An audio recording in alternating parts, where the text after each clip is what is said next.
Hack the planet! Hack the planet! Shut up and get in the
Hey there, HackerFrogs. It's me, the Shy Hat, and we're going to be doing HackerFrogs Linux OS Operations Session 2 tonight.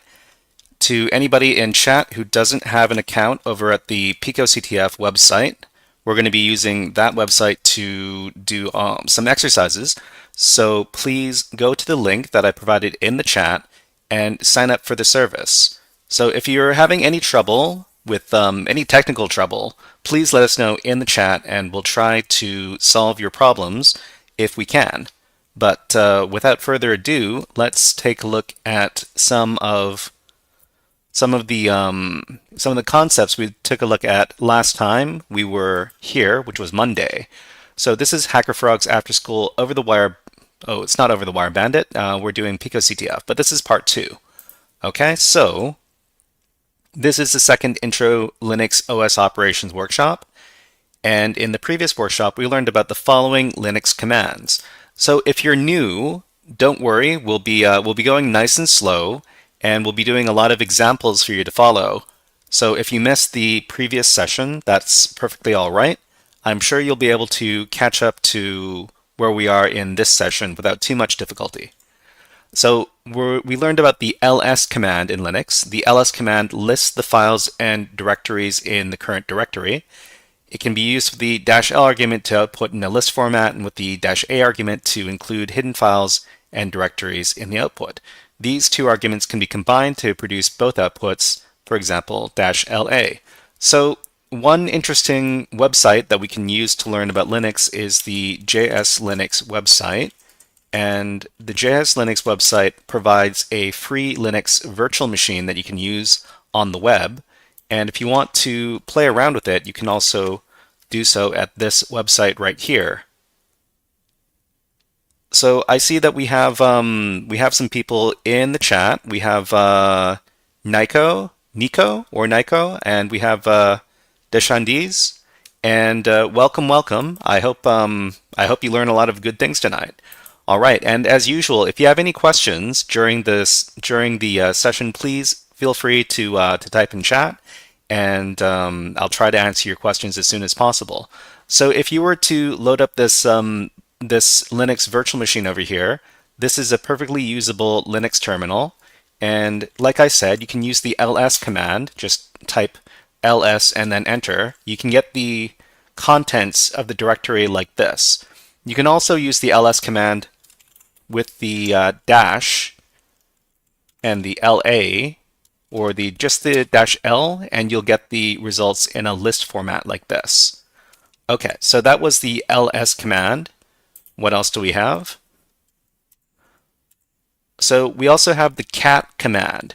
So the cat command is going to list the contents of a file. So basically what we use to read files inside of Linux, typically we use the cat command, and the name of the file to be read must be supplied as an argument to the command. It's going to be cat and then space and then the name of the file that you want to read. So if we go back to the JS Linux over here, there we have this file called hello.c. So it really doesn't matter what the contents of this file are, but we can read it by using the cat command. So it's going to be cat and then hello.c, which is the name of the file. And then the contents of the file will be printed out like this because we used the cat command. All right, so next we have the cd command. So the cd command is going to change the current directory to the one specified.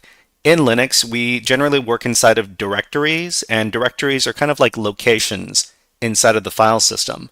So if you change directory, you're basically going to a different location in the file system.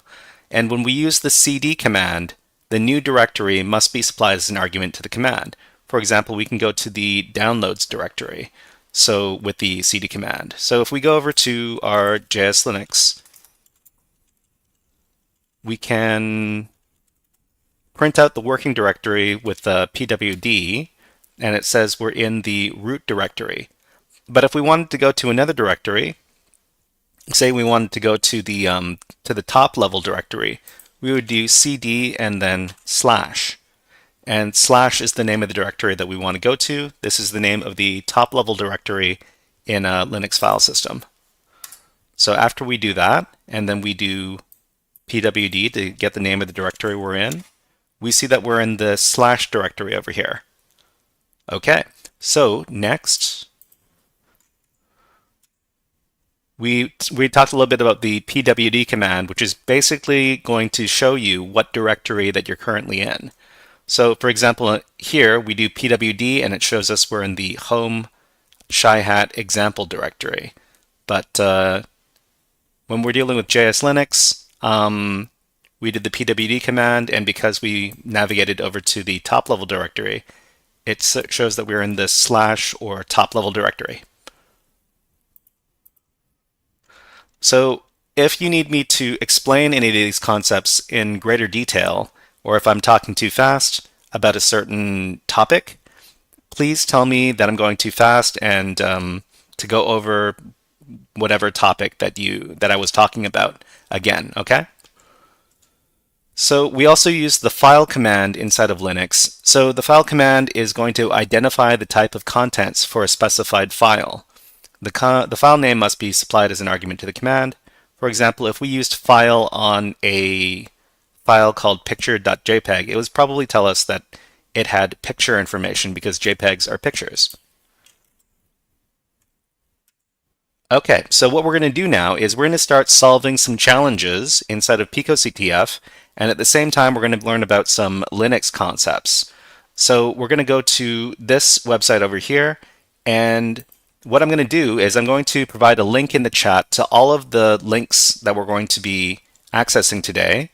Okay, so I'm going to provide this GitHub link, and this GitHub link has all of the challenges that we're going to be accessing in the Linux OS Operations Session 2 workshop, which this is. Okay, so the first challenge we're going to be doing inside of Pico CTF is the first find challenge.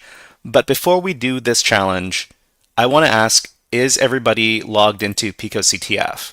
So what I want everybody to do is I want you to go over to this link at the Pico CTF website after you've logged in. So after you've logged into the website, go to the Practice tab over here, and you should see a screen that looks kind of like this. And if you can see this screen and you're logged in, please type into the chat, "I'm logged into practice," and then a couple of smiley faces, if you please. I love seeing the smiley faces in chat. It makes me smile. So if you need more time to log into Pico CTF, please let us know, and we'll try to wait up for you because we don't want to leave anybody behind.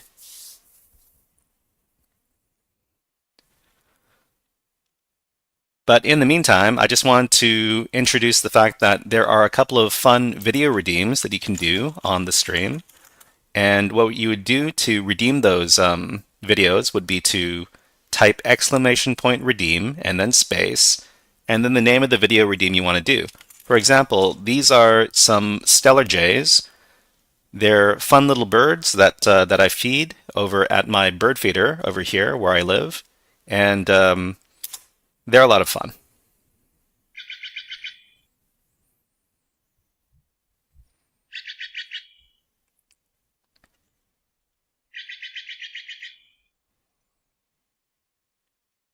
Okay, so let's see. Nico, is it Nico or Nico? Please let me know if it's an I sound or if it's an E sound for your name, because I don't want to pronounce your name incorrectly. Deshandi says that they're on their phone watching. No problem, no problem. Thank you very much for telling me that. Okay, so after you've logged into Pico CTF, what you want to do is you want to open up the web shell. And in order to open up the web shell, what you need to do is you need to scroll down a little bit, and then you will see this button appear. Okay, so it's Nico then. Okay, great. All right, so what you want to do is you want to click on the web shell button over here, and it's located on the right-hand side of the screen. So click on the web shell button, and your Linux web shell is going to open up in this window view. But what we want is we want to put this web shell in its own terminal, in its own browser tab. So what you can do is you can hit this button right here, this button that looks like a box with an arrow pointing out, and the box is labeled Pop Out Web Shell Terminal. So just click on that, and then a new tab is going to appear in your web browser.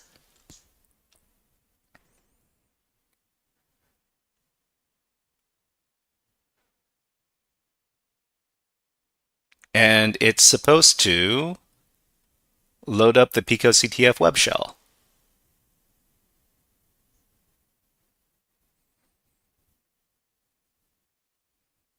Okay, what I'm going to do is I'm going to try reloading this because it's, oh, is it going? Is it doing something? Okay, it isn't. All right, so I'm going to try that again. So pop out web shell terminal, I'm going to click on it. And okay, so now this time it works.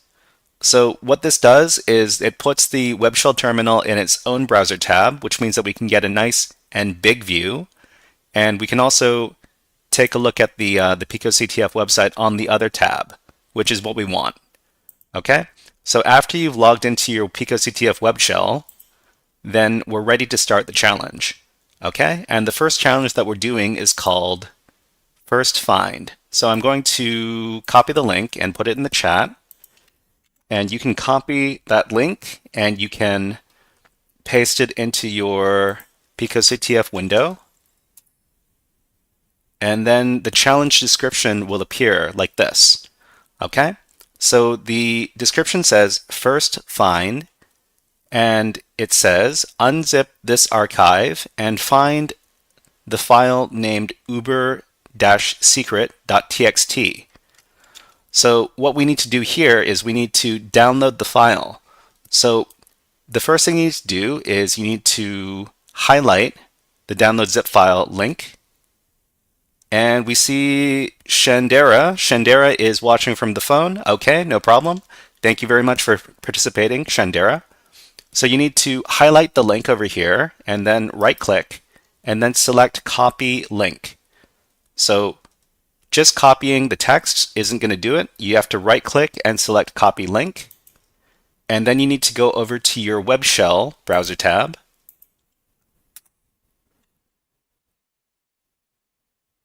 Okay. And in your web shell browser tab, if you type ls, you are in your home directory, and there shouldn't be anything in here except for this readme.txt file. What we're going to do is we're going to create a directory to work inside of. Okay? So this is what we like to do because we want to keep our home directory nice and organized. So we're going to make a directory, and the command is mkdir for make directory, and then the name of the directory we want to make. So the directory name is first find. So we're just going to create the directory all one word. So we can't put spaces, we shouldn't put spaces in our directory or file names. So we're just going to make this all one word. And then we're going to issue the command by hitting the enter key. So makedir space first find. After we do that, if we use ls to take a look at what's in the directory, we'll see that the first find directory has been created in this directory. Now what we need to do is enter the directory. So we can enter the directory by using the cd command. It's cd space and then first find. So like all commands, we issue the command by hitting the enter key. And after that, we see that our directory has changed. If we do the pwd command to list the current directory, it says we're in home and then your username -picoctf /first find. So next, what do you want to do now that we're in the proper directory is we want to download the file. So we download files in Linux by using the wget command. So it's wget and then a space. And then what we're going to do is we're going to paste in the file address that we just copied. And we're going to right click and then select paste. Okay, that wasn't... Okay, we're going to get the we're going to get the address again. So we're going to go back to our Pico CTF challenge page, and then it says download zip file here. Right click on it, select copy link, and then we're going to go back to the web shell, and then we're going to wget space, and then paste in the link. So it's going to paste in the address. Now all we need to do to download the file is to hit enter, and that's going to download this file to our directory. So we can do the ls command to list out the directory, and we see that we have this file, files.zip, inside of our directory now. So in order to start the challenge, what we need to do is we need to unzip this file. So this is a zip file, which is a file with a bunch of other files inside. In Linux, the command for unzipping a zip file is quite intuitive. It's the unzip command. So we just need to type unzip and then space, and then the name of the file we want to unzip. So it's going to be files.zip. So one fun thing that we learned last time is that we can do an autocomplete with file names or directory names. We just need to start typing the name of the file or directory we want, and then we hit the tab button on our keyboard. So after you hit the tab button, it's going to autocomplete the name of the file, depending on context. So unzip space files.zip, and then hit enter to run the command. And we see that a bunch of different files have been unzipped and created inside of this directory.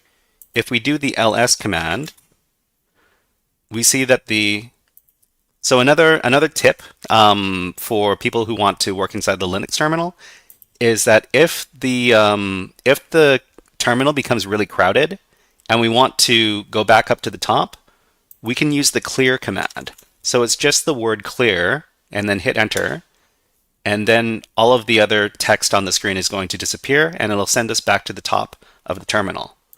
So if we do ls, we see that there's this directory in here called files. So what does the challenge tell us we need to do? So if we go over to the challenge description page, it says unzip this archive. So we've already done that. And then we need to find the file named uber-secret.txt. So this is where we're going to be learning about a new command that we're going to be using inside of the terminal. So we've got our little presentation. So we talked about the mkdir command. So when solving challenges in the web shell, it's useful to create new directories and work within them to keep the rest of the file system organized. To do so, we use the mkdir command. So the mkdir command is used to create new directories in the current directory. The syntax for the command is as follows: mkdir space and then the new directory name. So for example, mkdir first find. So this is what we did to create our directory. So there's also this whoami command. Well, I'll talk about that in a little bit. So we're talking about what we need to do in this challenge is to find the file named uber-secret.txt. And this is where our new command comes into play. It's called the find command. The find command allows a search of files and or directories in the file system and matches files in the output according to the criteria provided by the command arguments. So depending on how you use the find command, you can search for all sorts of different files. For example, the argument -name is going to search by the name of the file. And what we're going to do is we're going to be doing the following command inside of Linux. It's find space dot and then space and then -name and then space uber-secret.txt. So what does this command do? So the first part over here is the command itself. So it's find, and then the second thing we're going to supply is the name of the location to be searched. So inside of Linux, the dot refers to the current directory. So if you see people referring to a directory and the directory is just a dot, that means we're talking about the current directory. So the third thing we have to supply is we have the dash name argument over here, and this indicates that we're searching by file or directory name. And then the last thing we need to supply to the command is the name of the file that we're searching for. And the name of the file that we're searching for is uber-secret.txt. So let's try finding this file now. Okay, so in our web shell, we're going to do find and then space, and then supply the name of the directory we're searching in, which is dot, which is this directory. And then we're going to do dash name, which indicates that we're searching by file name or directory name, and then space. And then we're going to supply the name of the file that we're looking for. And we're looking for the uber-secret.txt file. So if we run this file, we're searching for a file named uber.txt, uber-secret.txt, and we're searching in this directory and all the directories below this directory. Okay, so hit enter to run the command, and we find that this is the result over here. So the result is that in this file path right here, there's the uber-secret.txt file. So does anybody remember what command we use to read a file? So if we want to read a file inside of Linux, does anybody remember which command we use to read the file? It's the name of an animal, and it's 3 letters long. Does anybody remember?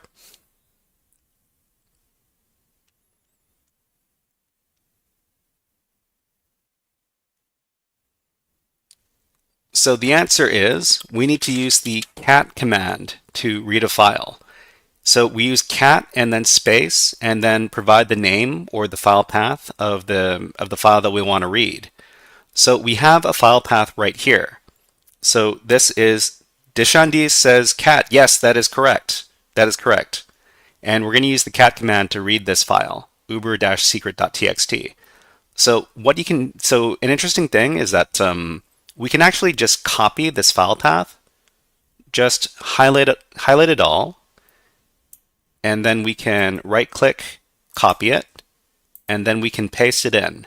So cat space, and then right-click, paste, after we copy the file path, and then the file path is pasted in, and then we can hit enter to read the file. Okay, and the contents of the file is the flag that we're looking for. So these are capture the flag activities, and the flag is a secret, a bit of a secret message that we have to supply to the challenge to finish the challenge.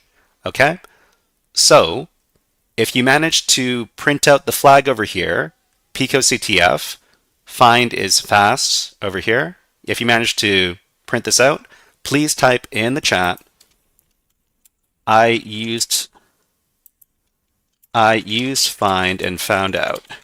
Smiley face.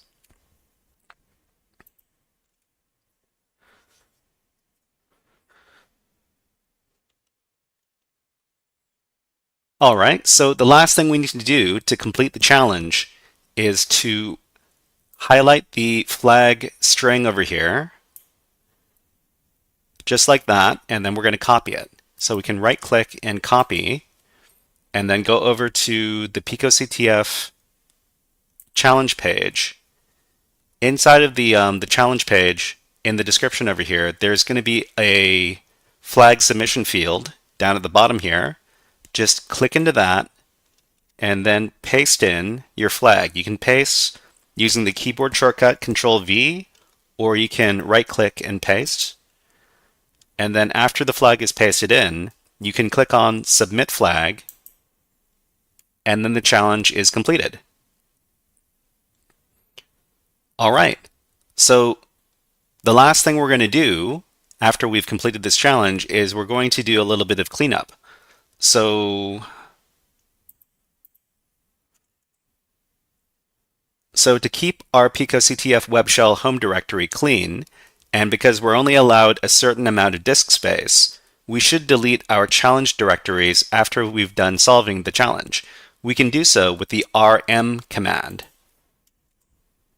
So the syntax for the rm command is as follows. It's going to be rm and then the file name. But if we want to delete directories, we have to use the -r flag. So it's going to be rm space -r space and then the name of the directory. So let's do this now. Over at the web shell, we're going to back out of this directory. So in order to go up a level inside of the directory, let's see. Laziz says, "Good luck. Good luck." Thank you very much. Good luck to you as well. All right. So if we want to go up a level inside of the directory, what we need to do is we need to do cd and then ... So remember I said that dot is the current directory. So in Linux, ... represents the parent directory. So the directory that is one level above the current one. So if we do cd space ... and then press enter, then we're in our home directory. So it should say home and then your username -picoctf. If we do ls to see what's in here, we see that our first find directory is here, but we want to delete this directory because we're finished with it. So we're going to use the rm command to delete it. So it's going to be rm space -r space and then the name of the directory, first find. So when we issue this command, it's going to delete the directory and everything else that's in this directory. So hit enter, and then when you do ls again, you see that the first find directory is no longer there because it's been deleted. Okay, so let's move on to, so we finished this challenge. Let's celebrate with a little video redeem. And this is Hack the Planet. It's a fun scene from the Hackers movie, and it's a big meme in the hacker community. Hack the planet! Hack the planet! Shut up and get in. Okay, so let's take a look at what else we're going to do tonight. So we're going to learn another command, and this is the grep command. We're going to do it through another challenge, and the challenge is called first grep. So let me grab the link over here.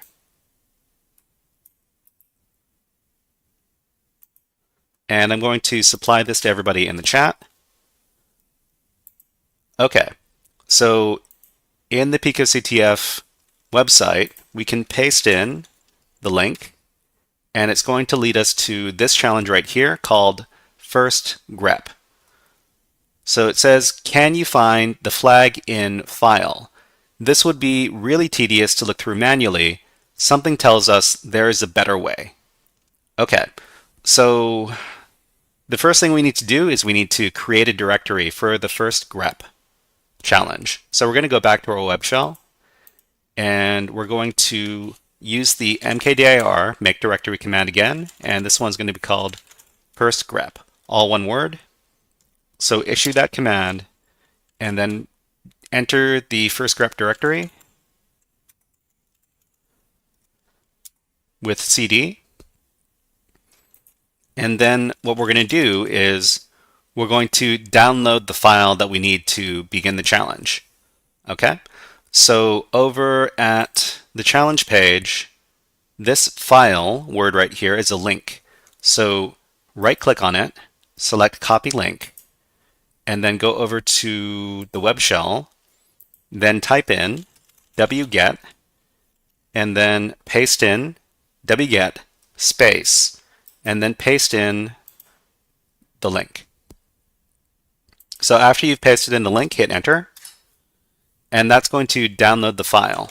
Remember, if your terminal becomes really crowded, you can go back up to the top with the clear command. So we see that there is this file inside of the directory when we do ls. So Everybody, if you manage to successfully download this file and it's in your directory, please type in the chat, "I've got the file." Smiley face.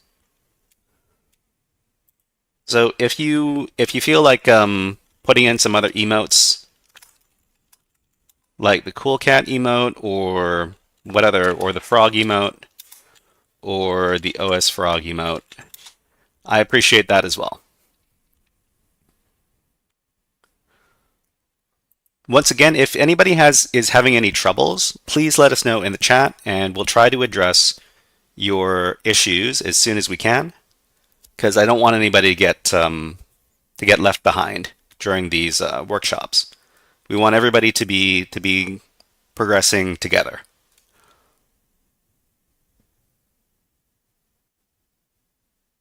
Okay, so let's take a look here. So we've got this file that we downloaded, and if we cat out the file, so when we talk about reading a file in Linux, sometimes you'll hear people talking about catting out the file or to cat the file. That just means to read the file, because the name of the command that we use to read the file is called cat. So if we cat out the file here, we see that it's just filled with a lot of stuff. And if we were to try to look for the flag inside of all this output, it would be very difficult. So what we're going to do is we're going to use a new command to grep to pull out the content that we want. Okay, so let's take a look. So we're talking about the grep command. So the grep command is a very commonly used command inside of Linux. And what the grep command does is it's going to search within the contents of files for specified strings. So strings are little bits of text, and what the grep command is going to do is it's going to pull out those little strings depending on what we supply to it. It is very commonly used to pick out specific words or phrases inside of output, out of output. So to use the grep command, we're going to issue this command right here. So this is just the name of our directory. We're going to be using this command. So 1, grep, is the command itself. 2 is the pattern to search for in the file or the directory. In this case, we're looking for the picoctf flag. And if you remember, well, what I'm going to tell you now is that all of the picoctf flags, they begin with the word pico.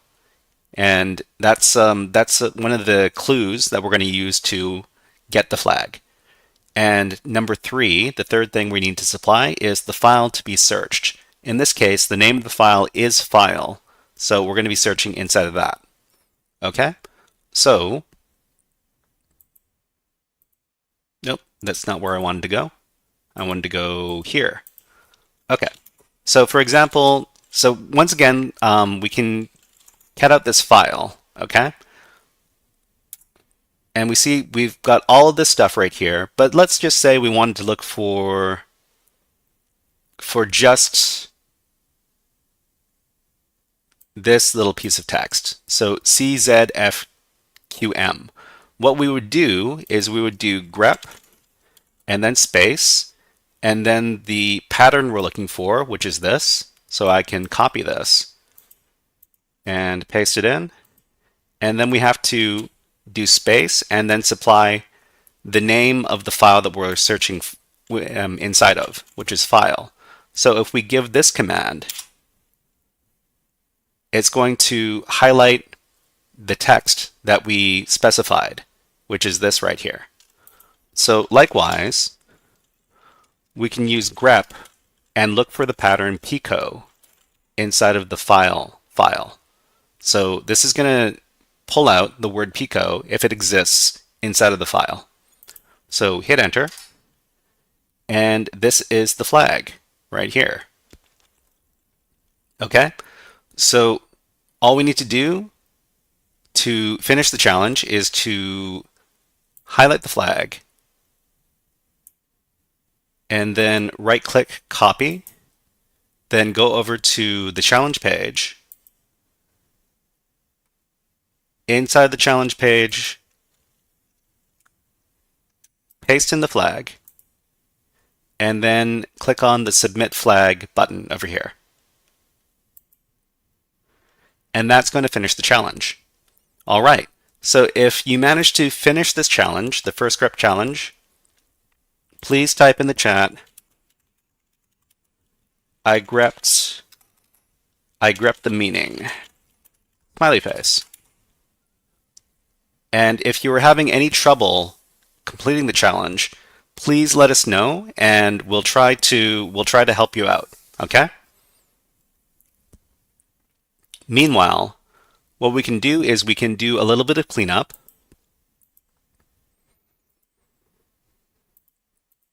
And by cleaning up, I mean go over to the web shell and then back out of this directory. So remember that cd space ... is going to go up one level inside of your directory tree, inside of the file tree rather. And then after you do this command, if you do pwd to list the current directory, it should say /home /yourname-picoctf. Nico says, I'm going to watch and rewatch it and work through it later. So Nico, if you need to leave, I understand. But if you'd like if you'd like me to help you work through the challenge, please let us know, and we're very happy to help you out because we don't want anybody to get left behind. Okay, so we see here that the first grep directory is in here, and to clean up this after we finish the challenge, what we want to do is we want to delete this. So remember, the rm command is going to delete files or directories, but to delete directories, we have to supply the -r flag over here. And then we supply the name of the directory. So it's first grep, and then confirm the command. And we see that first grep, this directory, has disappeared. Okay. So back at our presentation here. So another challenge that we're going to do to help us out practicing using grep is this challenge over here called the Big Zip Challenge. All right, so what we need to do is we need to navigate to the challenge, and it is here. And I've pasted it into chat for everybody to take a look at. So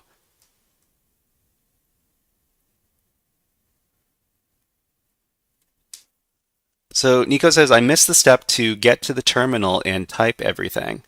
Are you talking about the web shell terminal over here? Okay, I can demonstrate how to do that. I'll demonstrate it again for you. So it's not a problem. So I'm going to close this out. Okay. So after you've logged into your picoctf website, you want to go to the practice page over here. So after you've gone to the practice page, what you need to do is you need to scroll down a little bit, and then you're going to see this button right here that's labeled Web Shell. So it's going to be on the right-hand side of the page. It's a little black button or a little gray button that says Web Shell. Click on it. And then this is the web shell that's going to appear, and it's going to log you in. What you want to do after you've clicked on this is you want to click on this button right here, this button that looks like a box with an arrow pointing out, and it's labeled Pop-out Web Shell Terminal. You want to click on that, and then your web shell terminal is going to be put into its own browser tab, or at least it should.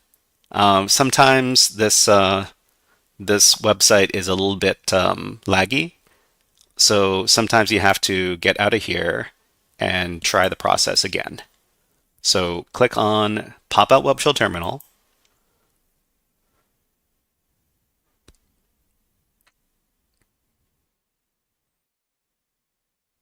I love it when technical problems appear when I'm doing live streams. Anyways, let's try that one more time. Okay, so click on Web Shell, and then click on the button that's labeled Pop-out Web Shell Terminal. Okay, this time it works. So for some reason, if it's not working for you, try doing the process again a couple of times, and it might work after a couple of retries. So you're going to see this over here, welcome to the BGH CTF web shell, and that's how you know that you're logged in. Okay, so Nico, if you've managed to successfully log into the BGH CTF web shell and you put it into its own browser tab, just like this, so it's nice and big, please let us know in the chat. Okay? So we're completing the next challenge, which is the big zip challenge. So let me grab that URL again and paste in this challenge over here. Okay, so this is the big zip challenge. The description says unzip this archive and find the flag. And they've got a link to a zip file over here. Nico says, I'm at this step. Okay, so you have your web shell, and it's going to disconnect you every once in a while. You just need to hit enter to reconnect again.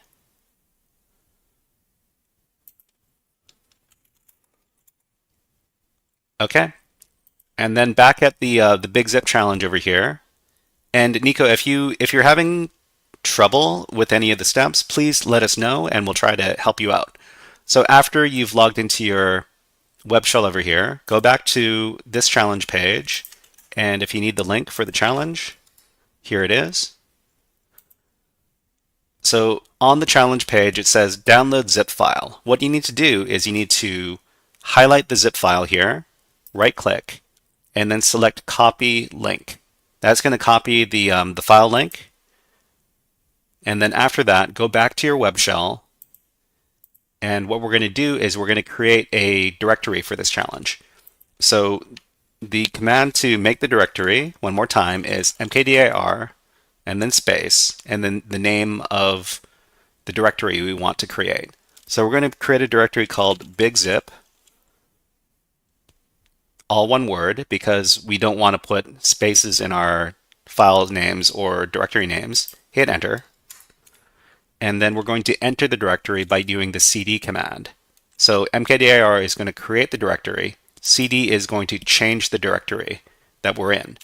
So big zip, hit enter. And then if we do the pwd command to get the name of the current directory, the name of the directory is bigzip over here. We're in the /home /yourname picoctf /bigzip directory. So once we're here, we can download the file for the challenge. So we're going to use the command wget to download the file, and then space, and then we're going to paste in the address. So just right click, paste, and then hit enter, and that's going to download the file.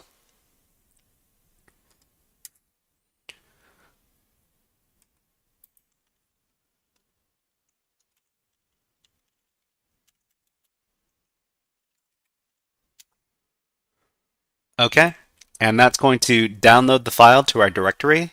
If you do ls to take a look at what's in the directory now, we see that the bigzipfiles.zip file is in our current directory. Okay, so in order to complete the challenge, what we need to do is we need to unzip this file, and we need to look for the flag inside of the files that are unzipped. So once again, in order to unzip a zip file in Linux, we just need to use the unzip command and then space, and then the name of the file we want to unzip. So remember, we can just type the first couple of letters of the file name, and then we can use the tab key on our keyboard to autocomplete the rest of the file name. So this is a very useful technique. Okay. So unzip space big-zip.-files.zip, and then hit enter to unzip the files. So this unzips a lot of files. And the challenge is, as stated on the description page, unzip this file and find the flag. So does anybody remember what all of the picoctf files begin with? So the picoctf flags, what word do all of the picoctf flags begin with? Does anybody remember? So I'm going to clear my terminal. And we see that there is this big zip files directory in here. But inside of this directory, there's a bunch of subdirectories, and there's a bunch of files inside of those subdirectories, and maybe even subdirectories inside of those subdirectories. So if we were to manually go through these directories and look for the flag one by one, it would be a big problem. So both Nico and Dashandis says that it's Pico. That's correct. And remember, do you remember what command we used to look through files to look for specific strings using Linux?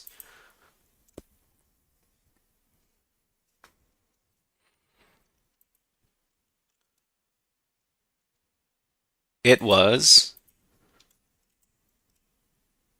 the grep command. So this challenge is all about using grep recursively. And when we say recursively, we mean that we're going to look inside of everything in a directory, and then we're going to look at everything inside of any directories that are inside of those directories. So when we talk about recursively, it means that we're going to look inside of a thing inside of a thing. And right. Okay. So the command we're going to use is grep. In order to find the string, somebody said cat, and cat is also correct. We use cat to read the file, but to find the file, we use the grep command, and we can pull out specific strings inside of files, inside of the directories, and we can just search inside of all of those directories for this specific string. And we're looking for the string pico because all of the flags for the picoctf challenges start with the word pico. So grep can be used to search inside of all files in a directory and all directories in those directories, which is known as recursion. We just need to use the -r flag. So we would use grep and then space and then -r for recursive, and then the pattern we're looking for, which is pico, and then the directory we want to look inside, which is the dot directory, which stands for the current directory. So this looks in the current directory and all directories underneath for the pattern pico. Okay, so let's do that now. So over at the web shell, we're going to use the grep command with the -r flag for recursive. We're going to look for the pattern pico, and we're going to look inside of the dot directory, and the dot directory means this directory. Okay, so all you need to do is issue the command with the enter key, and it says that this is the file that has the pattern. So this is the directory path that had the string inside of it. And this is the line. So the line says information on the record will last 1 billion years, something, something, something, and then picoctf grep is magic. So grep is a very powerful tool inside of the terminal when you're using Linux, when you want to search for specific words or specific patterns or strings. So what we're going to do is we're going to finish the challenge by highlighting the flag over here, and then we're going to copy it. And then we're going to go up to the picoctf challenge over here, big zip, and then we're going to go down to the flag submission field here, and we're going to paste in the flag. So we can just right click and paste, and then click on Siafia and Lubna just subscribed on YouTube. Thank you very much. Okay. All right. So I'm going to click on submit flag, and that's going to finish the challenge. Okay, so my cell phone is going off. I'm going to turn that off.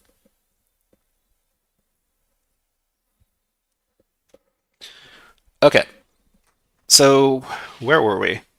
All right, so if you managed to finish the Big Zip challenge by submitting the flag, please let us know by typing in big zip down and smiley face. Or maybe big zip done is better.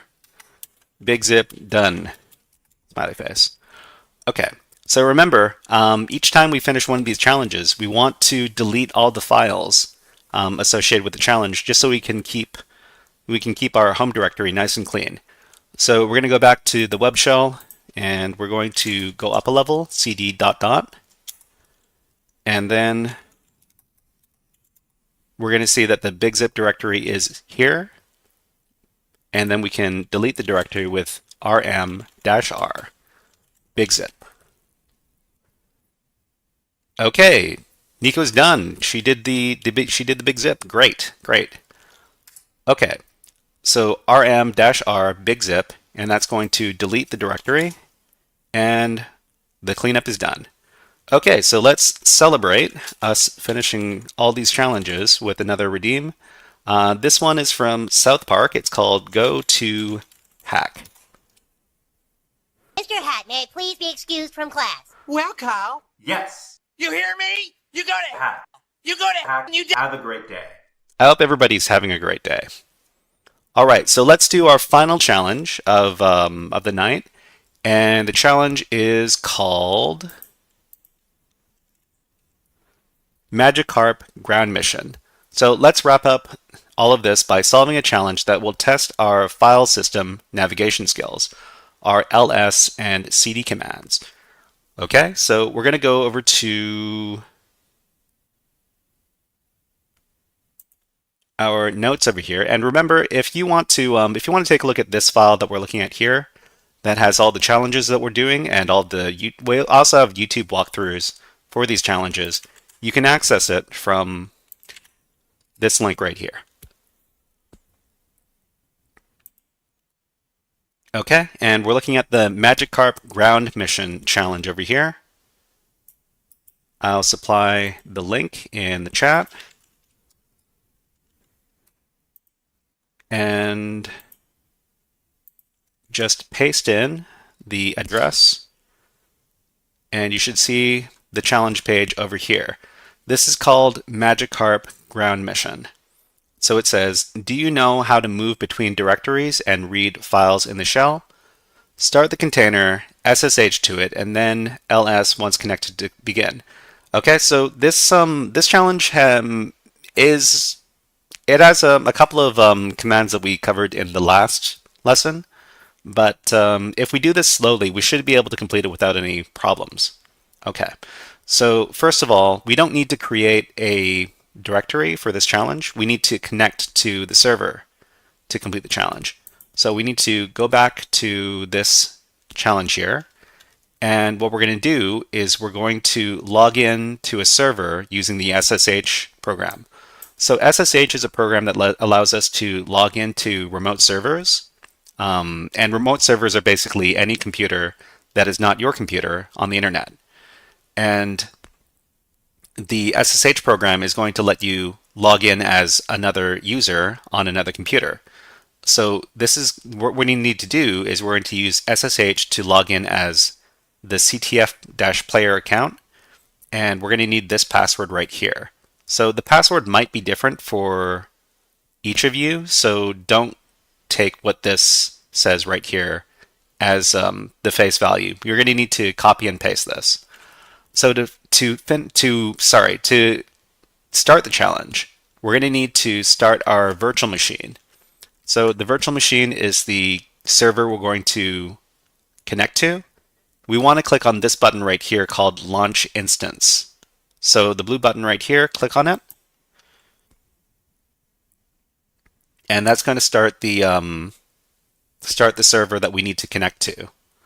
So here we have the command that we need to log into the server. So all we need to do is we need to highlight this command over here all the way up until the end of this number, and then copy it. So after we've copied this SSH command, we go up to our web shell, and then we paste in the command.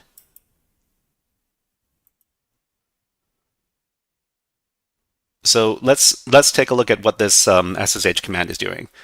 So we're using the SSH program to connect to this server right here, venus.picoctf.net, and we're going to be logging in as the CTF-player account.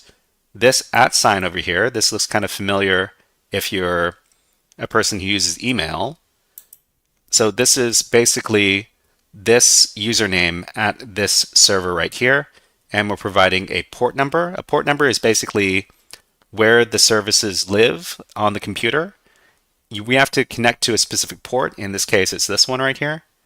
So after we paste in our SSH command, hit enter, and it's going to ask us, are you sure you want to continue connecting? We should type the word yes, so YES, and then press enter. And then it's going to ask us for the password. So if you remember, over on the challenge page here, the password is provided right here.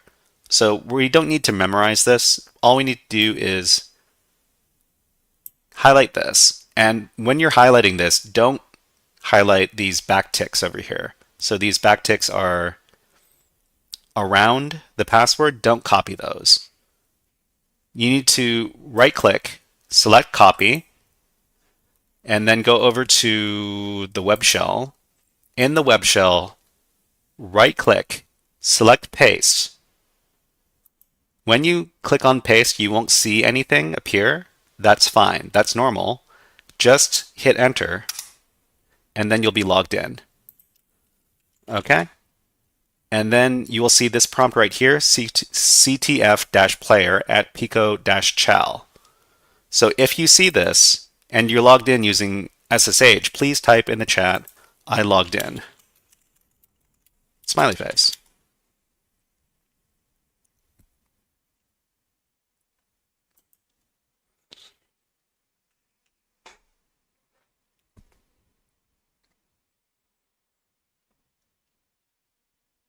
Okay, so we're logged in as another user on this remote server. If we do the ls command, we see there are a couple of files over here for us to read. So there's 1 of 3 flag.txt and instructions to 2 of 3.txt. So, all right, Nikoli is logged in. Great, great. Okay, so we're going to read this file first. So we're going to cat this file, cat 1 of 3 flag.txt. When we read this file, we get 1/3 of the flag we need to submit to this challenge. So what we can do is we can highlight it, copy it, and then go to the challenge. In the flag submission field, we're going to paste in this first third of the flag, and we're just going to keep it here for safekeeping, because we're going to get a couple more of these. Then we go back to the web shell, and then we're going to read the instructions to 2 of 3.txt file, this one right here. So remember, you can use tab to autocomplete a file name after typing a couple of letters of the file name. So we're going to read these instructions. It says, next, go to the root of all things, more succinctly, /. So we're talking about a couple of different directories in the Linux system in this challenge. So for example, the home directory. So whenever you log into a Linux server, it's going to put you in the home directory. And each user on a Linux system has a space where they can store their personal files. It's located at /home/username. For example, if my username is the Shy Hat, it's going to be, my home directory is going to be /home/the Shy Hat. And there's also what is called a top level directory. The top level directory of a Linux system is the / directory, where we can find all the other directories and files in the system. It can also be called the root directory, which can be confusing since there's another directory called the root directory. So the challenge over here says, go to the root of all things, more succinctly, /. So if we wanted to go to the slash directory, how do we do that? Do you remember what command we used to go to different directories? If we want to go to the slash directory, what command do we use?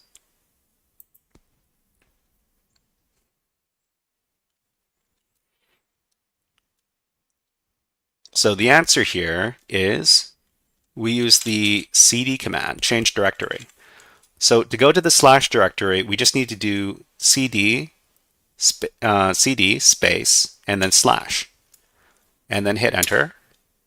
And then when we do pwd to print out the current directory, Nico Lee says cd, that's correct. Okay, so it says we're in the slash directory. So let's look at what is in the slash directory using the ls command. So Deshandiz also says cd, that's correct. We use cd to go to different directories. Change directory, cd. So we see that there are a bunch of different directories and files in here. We have the 2of3 flag.txt file in here, and we've got the instructions to 3of3.txt file. So let's read this file over here using the cat command. So cat 2of, and then hit tab to autocomplete the file name. And this is the second part of the flag. Copy it, highlight it, copy it, and then go to the Pico CTF challenge page. Over here, we've got our first part of the flag. We're going to click on the end, and then we're going to paste in the second part of the flag. So we just need one more part to finish the flag. So we're going to go back to the web shell, and then we're going to read these instructions to 3of3.txt. So cat ins, and then hit tab to autocomplete the file name. And it says, lastly, CTF player, go home. More succinctly, tilde. So this in computer speak is called a tilde. And if we wanted to go to the home directory, there are a couple of different ways we can do it. So we can cd to tilde, or we can just type cd and hit enter without any other, without anything else. So if we do cd by itself and then hit enter, we will see that we're in this /home/CTF player directory. Okay? If we take a look at what is in this directory, we see that we have the 3of3.flag.txt file. So let's read the file. And this is the last part of the flag. So after we submit the flag, then we're finished the challenge. Okay, so copy the last part of the flag. I'll try to copy it without any space. Okay, so copy the last part of the flag, then go to the challenge page over here, and then click on the end of the flag that we have, select paste, and then we should have the complete flag, just like this. So after the flag is complete, click on Submit Flag, and then the challenge is complete. Okay, so if you managed to complete the Magikarp Grand Mission Challenge, please type Magikarp is a fish. Smiley face. Okay, so I hope you were able to complete the challenge. Over at the web shell, it seems that they closed our connection, but that's fine. Okay, so before we finish today's session, let's take a look at what we learned in today's session. So let's review the Linux command workshop, the Linux commands that we learned in today's workshop. So we talked about the find command. The find command is used to search for files on the system. It can be used with many different arguments and flags to refine the search parameters. We use the whoami command. So we didn't talk too much about, actually we didn't get around to using this command, but if you use the whoami command, it's going to tell us the name of the user that we're working as. Nico says Magikarp is a fish. That is great. That is great. I'm glad to hear that you all are finishing the challenges. But if we were to go to our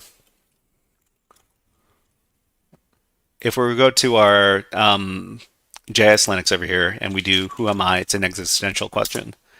It's going to tell us the name of the user that we're running as. So here we're running as the root user, and the root user is the user with the highest levels of permissions on a Linux system. Just for your information. We also talked about the rm command. It's used to delete files or directories, but deleting the directories requires the use of the -r flag. For example, rm-r first find in this case. And we use the grep command. The grep command is going to search within the contents of files for specified strings.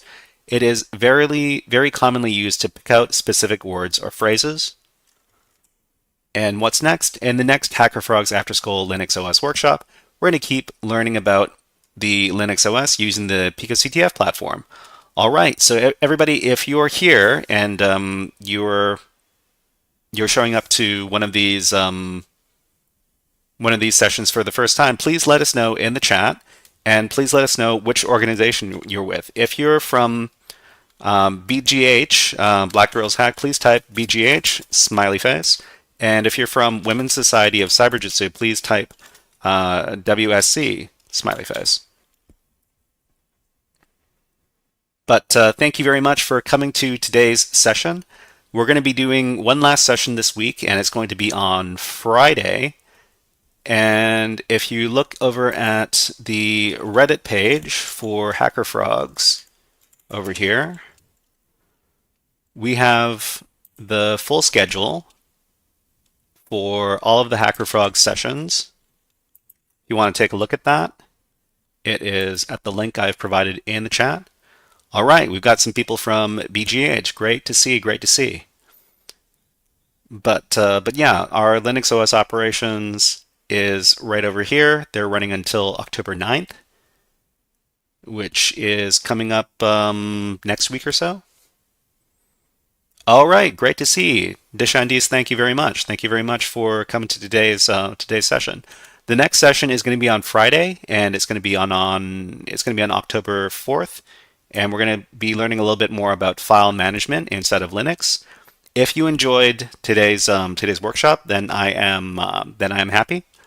What we're going to do next is we're going to be doing some more advanced hacking against some targets on a new platform that I found called VulnyX. And if you're learning the Linux terminal right now, it might be a little bit too advanced for you all. But thank you very much for coming to today's Beginners Linux workshop. The next one is going to be on Friday, and I hope to see you there.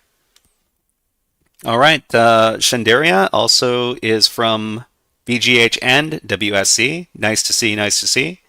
But to all of you Linux people, we're going to send you out with another fun video redeem, and this one is called what is it called? Oh, the Northern Flicker. So this is a fun woodpecker that lives in my area, and it's a beautiful bird, as you will see.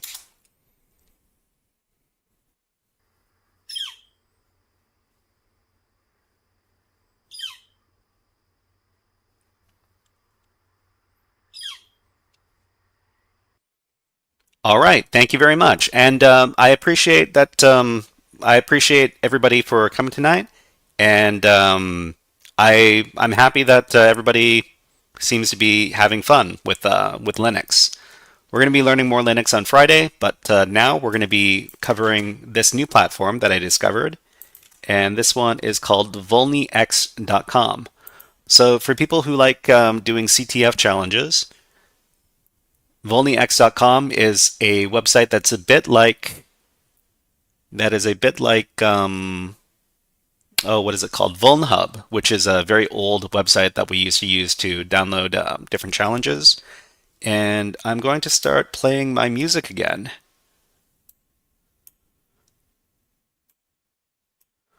Okay, so let's do some hacking, everybody. So on this site, I downloaded a virtual machine and it was called Doctor. So I've got Doctor on my network, and we're going to be doing some hacking against it. So let's go over to our terminal, our Kali Linux terminal, and I did my Nmap scan against it, and I found these two ports open. We've got our SSH, and we've got our HTTP. So I can access this this machine on this IP address. So I'm going to copy that, and then I'm going to navigate to it in my web browser.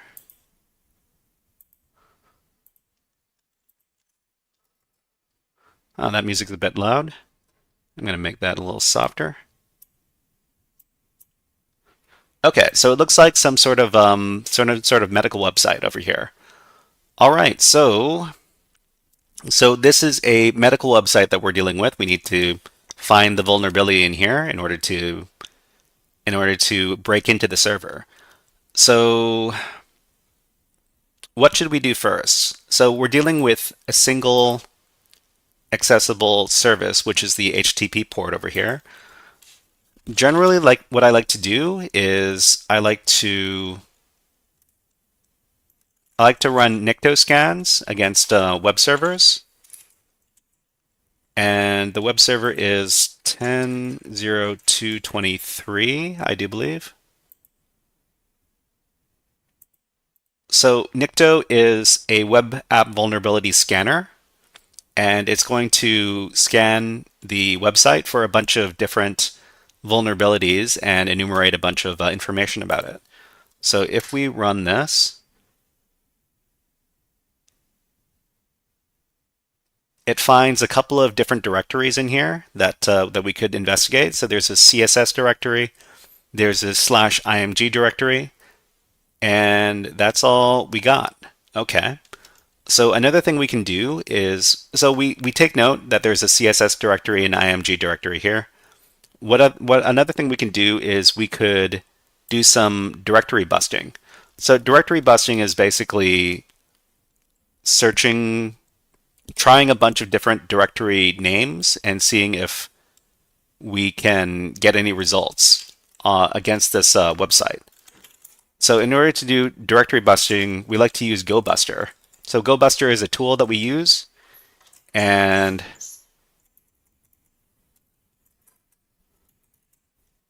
we're going to test against this website and see if we can find any of these directories in this really big list of common directory names over here. So we're going to run this, and it finds a bunch of directories right away, and we're going to wait a little bit to see. So this is going by rather quick, but let's go over to the website itself and look at some of the different links. So we've got some different links inside of this doctor website.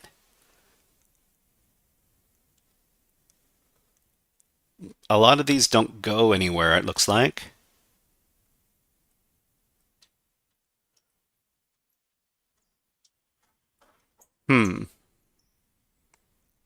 Okay, so let's take a look at the rest of these links.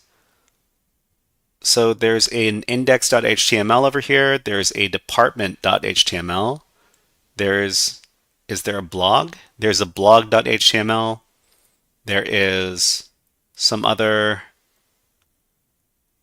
Okay, so let's try going over to some of these pages. So, So this is interesting. We've got a URL, and the URL looks like this. I'll just paste it in the chat. You're not going to be able to access this page because this is not on your network. But this is what it looks like. So what this tells me is that there might be some sort of vulnerability on this website because it's using a URL parameter, which is indicated by the question mark in the URL right there, and it seems to be indicating the page through the parameter. So the include equals, and then it specifies a page that it's looking at. So what we could do is we could do some local file inclusion testing to see if we can access other pages on this, other files on this web server. For example, the slash etc slash password file, and we found it. Okay, so we can access the slash etc slash password file, which means that this app is vulnerable to local file inclusion. So local file inclusion means that we can access files on the underlying web server if we're able to locate those files, if we're able to specify where those files are. So the interesting thing is we could probably read some sensitive information if we know what files we're looking for. So what files are we looking for? Let's do some more snooping around.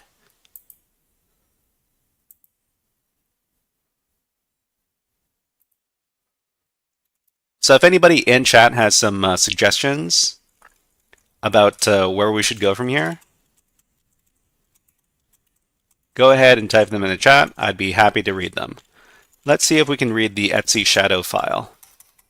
So the etc shadow file is the file with all of the password hashes. So we don't get any output, which means that the file is probably not accessible to us.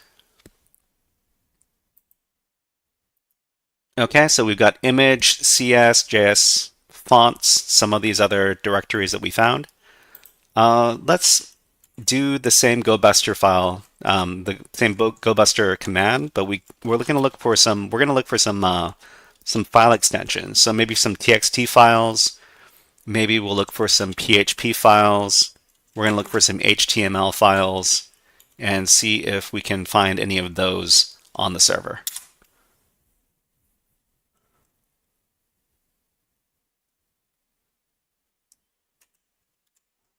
Did I supply the wrong syntax for this? Okay, so this is what it's supposed to look like.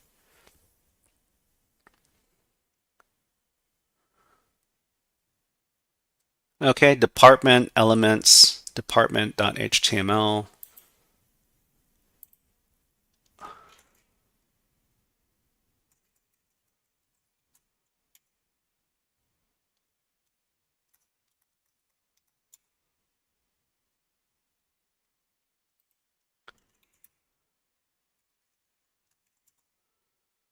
Okay, so make an appointment. Can we make an appointment? It looks like we can make an appointment with this form over here. Let's submit something and see if anything fun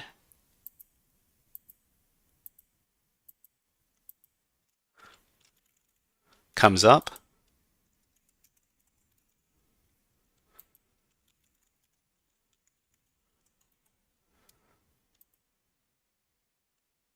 Okay, so we were able to submit the form. I wonder if there's a login page on this site. So we're also going to send another scan, and the other scan is going to be a derb scan. So derb is kind of like GoBuster, only derb is going to do recursive scanning, and that can be useful in a number of cases. Let's see if it can find anything fun. Okay, so JS, this is a listable directory. IMG is a listable directory. CSS and fonts are also listable directories. All right, so let's go and manually enumerate these CSS and IMG and JS directories. So maybe we can go to the JS directory. So there are a bunch of different JavaScript files in here. And there's also this vendor directory in here. Okay. There was also a CSS directory.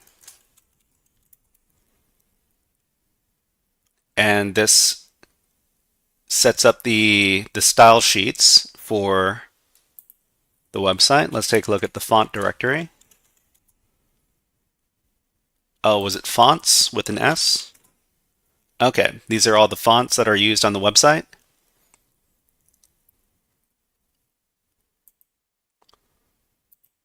Where were we? Okay, so back over, let's see, image, oh, the image files directory. We should take a look at that.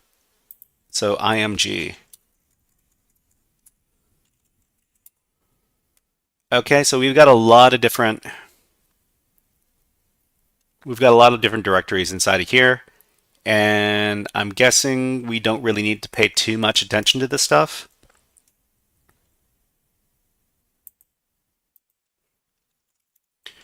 So I'm going to run my nmap scan again against port 22 and port 80 on 4 threads. And we're going to see if, let me call this nmap.txt.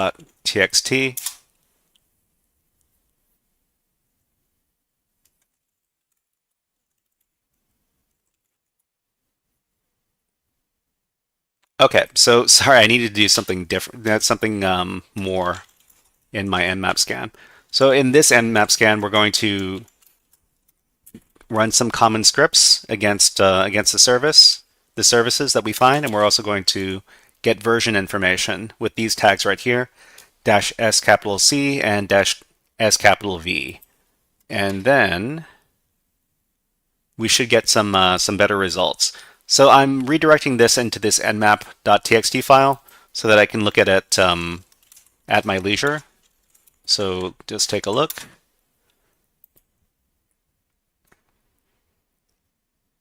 So we've got a lot more output over here.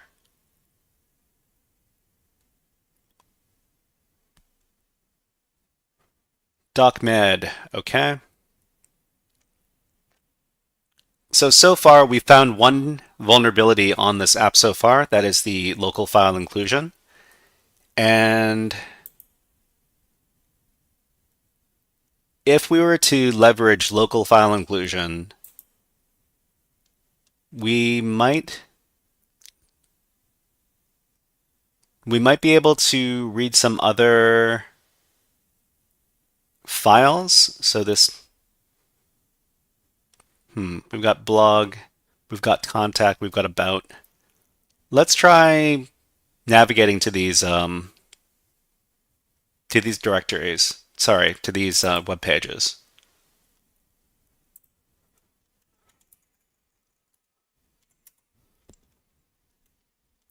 Got our contact page. We've got our doctor's page.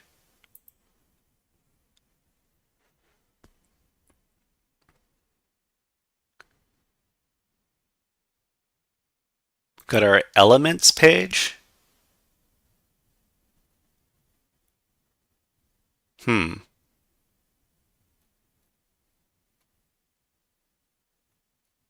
This doesn't look like it has very much to do with. This doesn't have anything to do with the doctor business.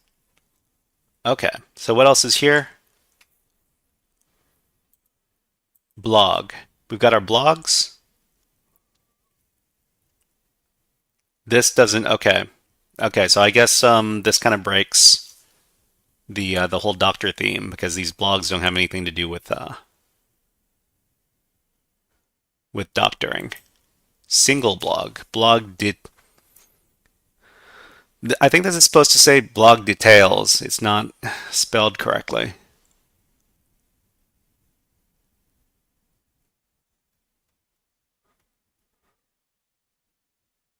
Okay.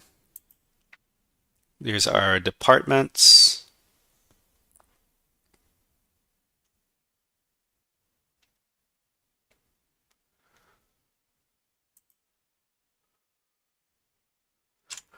Okay, so we were able to determine that this page over here is vulnerable to local file inclusion. So what are some files that we could potentially look at to get a better sense of where we should attack next on this target. So once again, we can take a look at the etc password file. So the etc password file, let's take a look at it in page source. So we do this, we get our nice, better formatting over here. So there's an admin. There's an admin user. That's not unexpected. I don't think there are any other SQL. Kidbo says SQL. Where could we inject our SQL? That's a good question, and that's a good suggestion, Kidbo. Thank you very much. Let's give you a fun video redeem, and this one is what is this? The frog song. This sounds kind of like frogs.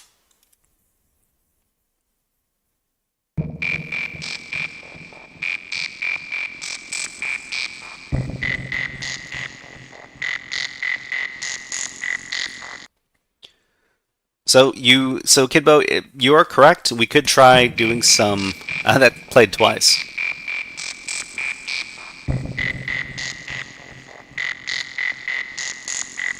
We could do some SQL injection, but first of all, I like to think about what are some files we could try reading on this system that could potentially get us some information about how we could break in. So we've got our etc password file. Maybe I could try asking ChatGPT. So ChatGPT, I'm not afraid and not ashamed to say that I ask ChatGPT while I'm doing CTF exercises. I ask it all sorts of questions. For example, I could ask it the question, if we have local file inclusion on a web server during a CTF, what are some common files we could look at to gain access to the server? The server is running some sort of Linux OS.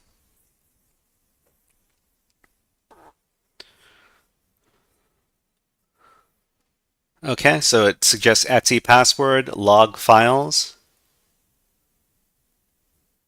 configuration files, database configurations, okay. SSH keys, user history files, web application files.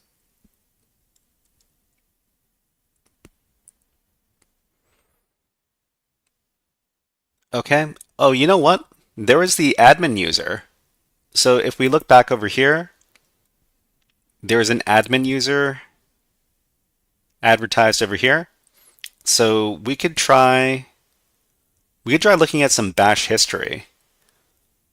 So that might be able to help us. So for example, on my Kali machine, I could take a look at my contents of my directory in here.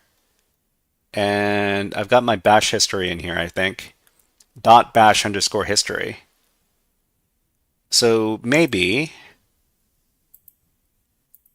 in here, we could go to home/admin/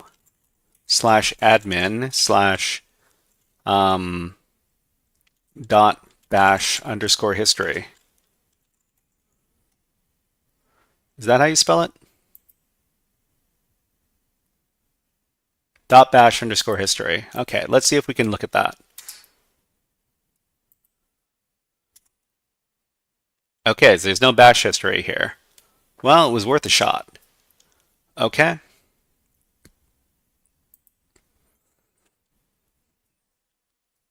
So we can look for configuration files, /etc/engine. Oh, I don't know if we're dealing with Nginx or Apache.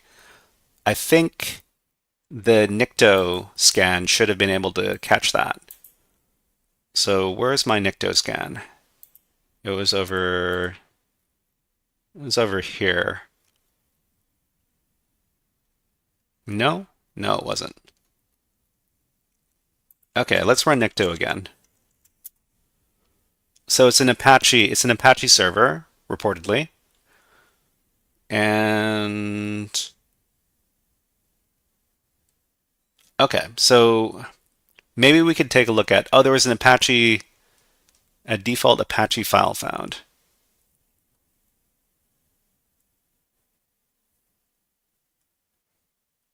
Okay, so we could take a look at the Apache configuration file.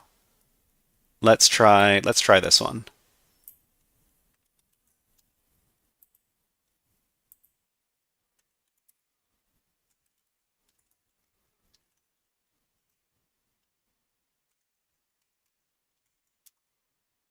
Okay, so we managed to access the Apache configuration file over here.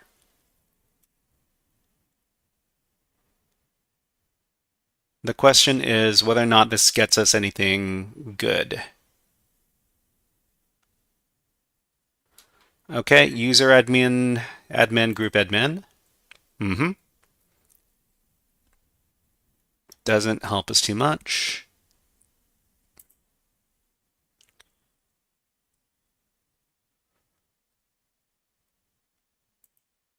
Okay.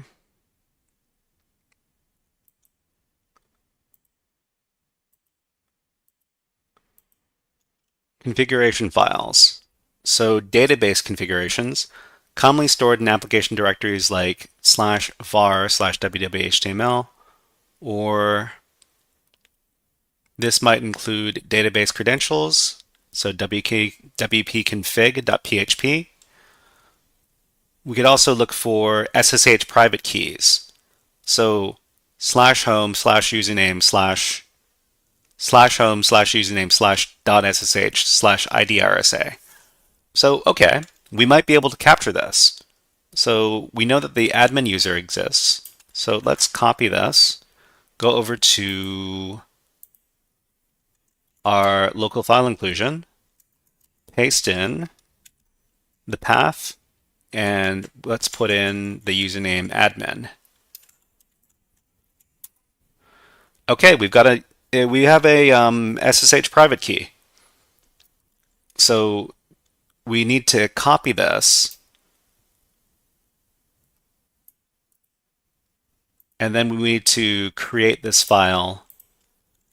Say, let's create it in our temp directory here. We're going to nano ID_RSA, and then we're going to paste in the contents of the private key. We're going to save that.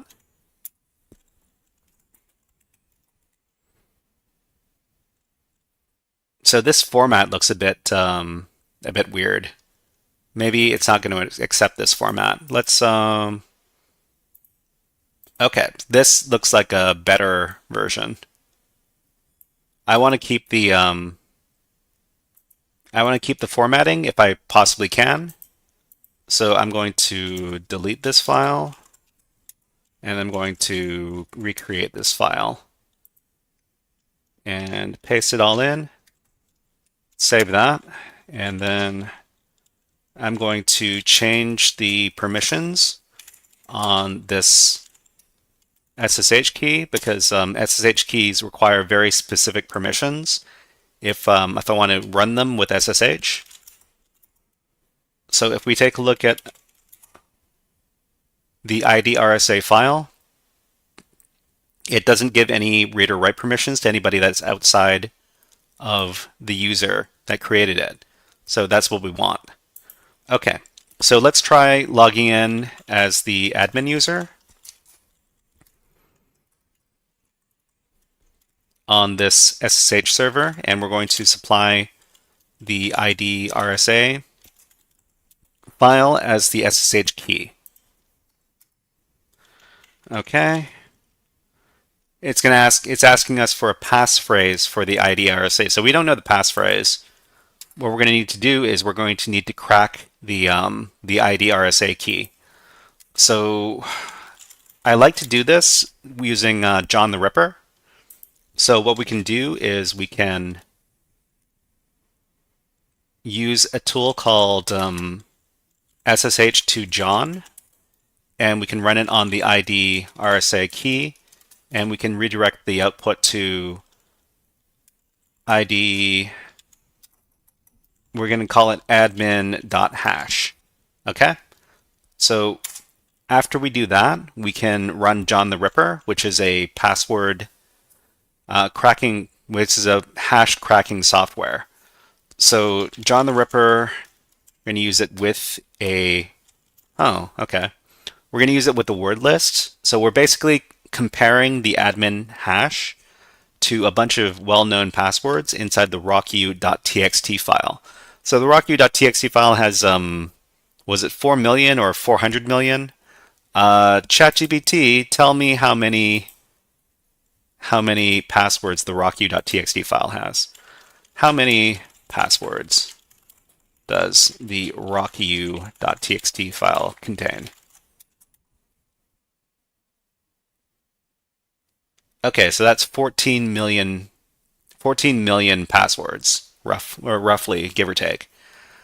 Kid Bo isn't going to take too much time. Are you talking about cracking the password?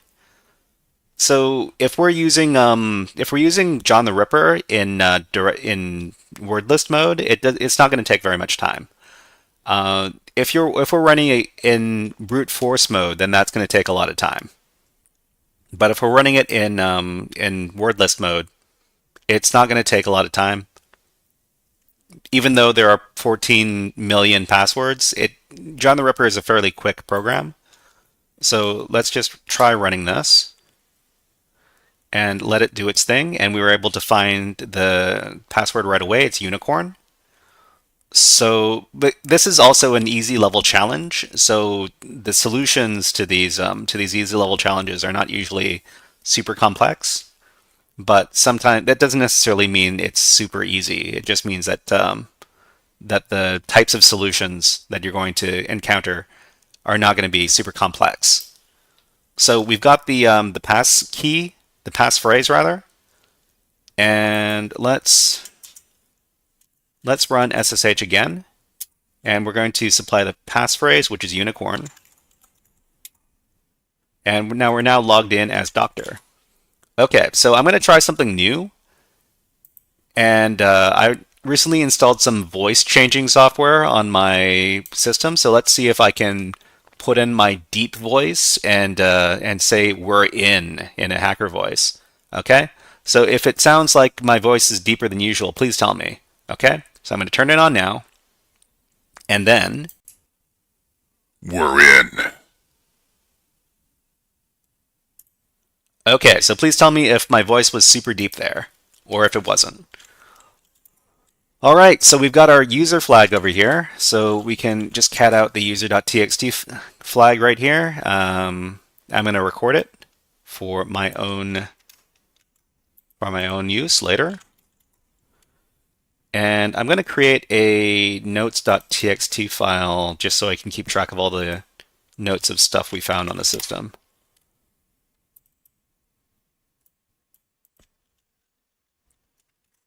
Nico Lee says it was deep. Thank you very much for telling me. And I hope I know that maybe some of the stuff that I'm talking about right now is not super easy to understand. But if you have any questions about any of the stuff that I'm talking about, please let us know in the chat. I'll try to answer your questions because I'm here to help everybody learn. Okay, so we're in. And we got the user flag for this system. The first thing I like to do is I like to do sudo-l to see if we have any special permissions inside of the system. And it says orden no encontrad. I don't know what language this is. So I'm going to copy this and I'm going to go over to Google Translate. Translate.google.com, And I'm going to detect the language. Order not found. So I guess this is Spanish. Sounds like Resident Evil. Ha ha ha. Well, I'm glad you like it. Okay, so I guess there's no sudo. There's no sudo on this system. What else can we?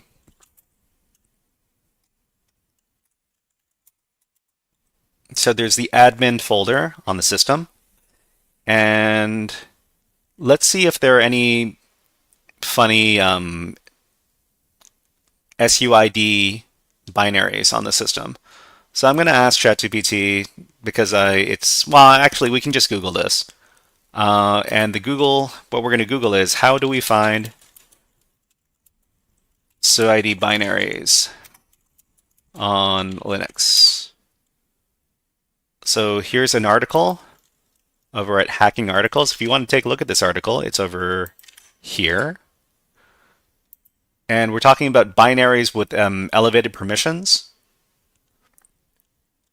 So how do we find it? We find it by doing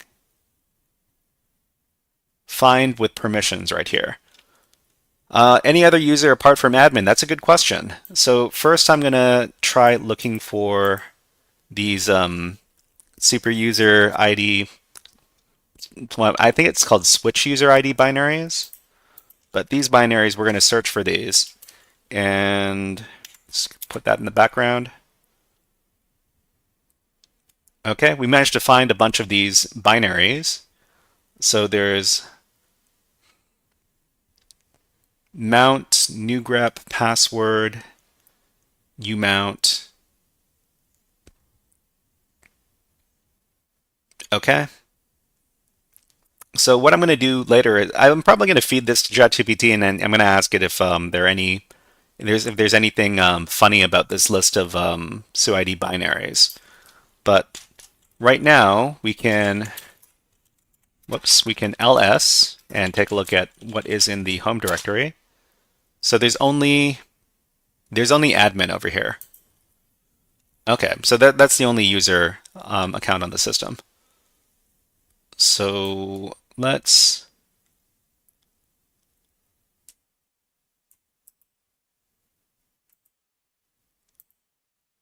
hey ChatGPT, is there anything unusual about this list of SUID binaries?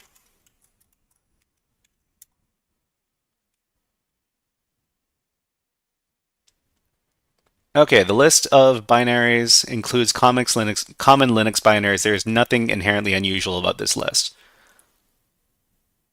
Okay, so all of these are expected to have the SUID bit set as they require elevated privileges for certain actions. Okay. All right, so that is not going to be that's probably not going to be the vector for privilege escalation on this system. So what I'm going to do is I'm going to go over to I'm going to check the opt directory to see if there's any optional software installed on the system. So it doesn't look like there's any. And maybe we can go over to the web directory. So the web directory is the directory where the web page is found. And there's all this stuff over here.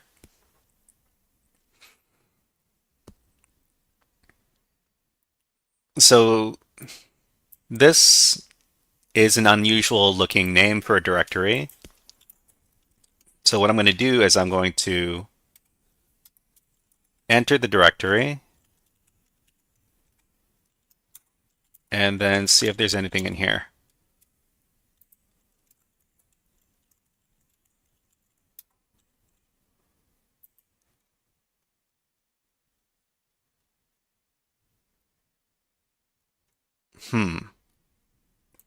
All right, so I don't think there's anything too suspicious about what's in here.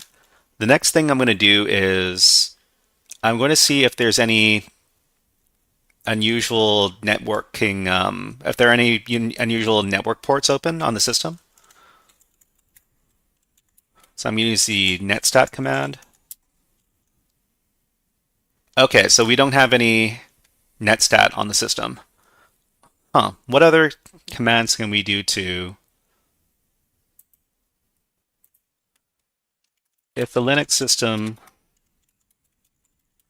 has no netstat command, how else can we determine what networking ports are open?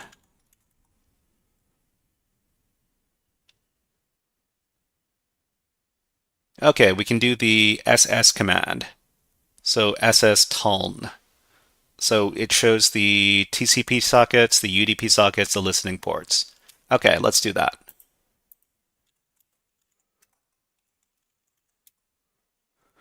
Okay, we've got port 22 and 80, which is what we found before, but there's also port 68. What is port 68 on UDP? That, maybe we can ask this.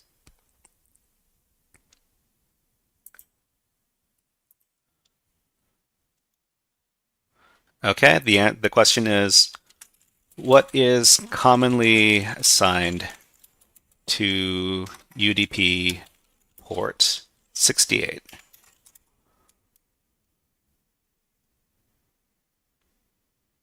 DHCP client. Oh, okay. It receives network configuration details such as IP address, subnet mask. So that might not be, it might not be unusual activity. So maybe this is not the way to do privilege escalation. What else can we do? So we can search for...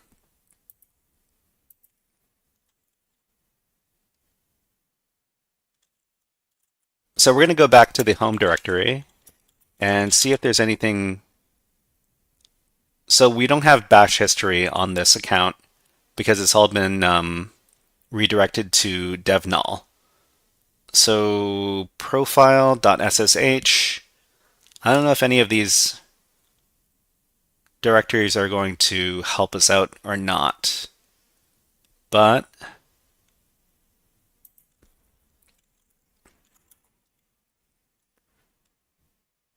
try lost and found. Lost and found?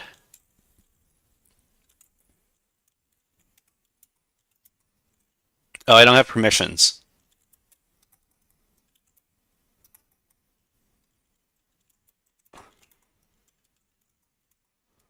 So if we do lsla, we see that lost and found is a root owned directory. We don't have read permissions on that directory, so we can't get in.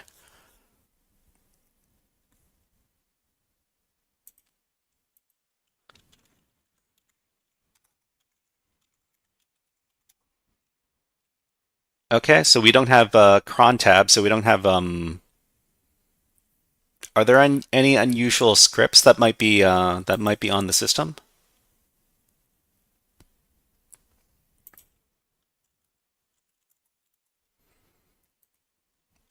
Maybe we could try doing a find command.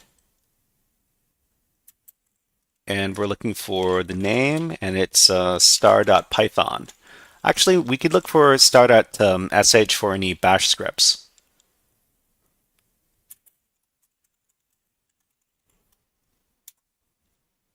So we see a number of scripts over here.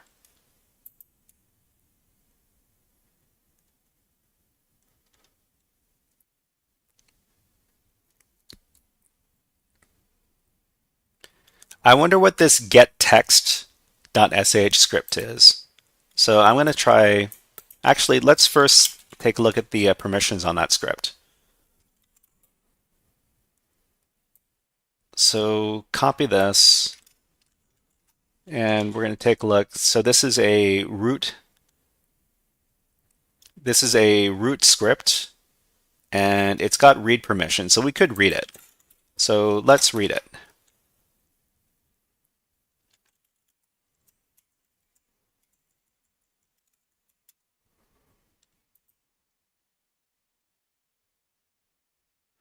Something tells me that this is a very common script, so it's not necessarily going to help us out. All right. So let's see if there are any Python scripts in here. So we're going to find, and we're going to look for Python scripts, which are .py files.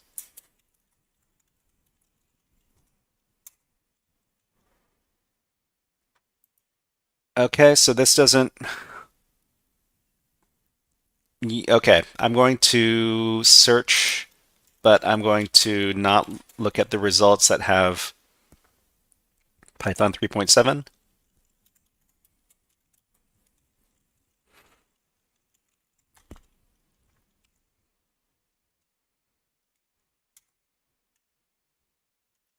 And I'm going to not look at anything with version Python 2.7. Okay, so this gets us a much shorter list.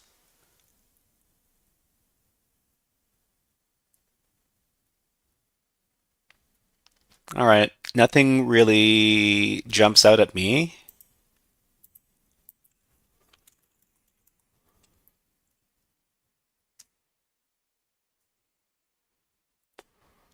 Where else could we look?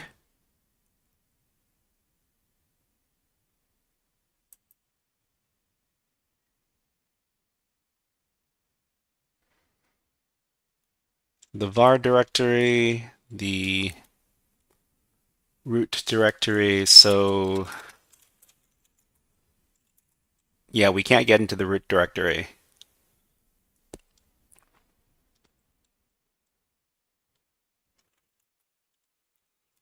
Maybe we should take a look and see if there's anything unusual in the mount directory. There's nothing in the mount directory.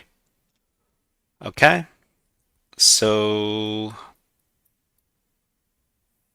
I don't think there's, so sudo doesn't exist on this system. The command just doesn't exist. Okay, so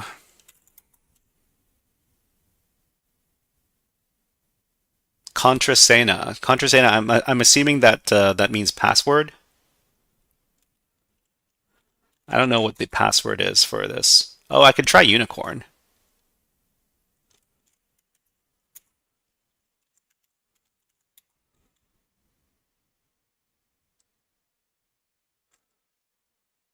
So if we use the su command to try to become root, I think we might be able to do it if we're able to find the password for this admin account. But we don't have a password for the admin account. We just logged in using an SSH key.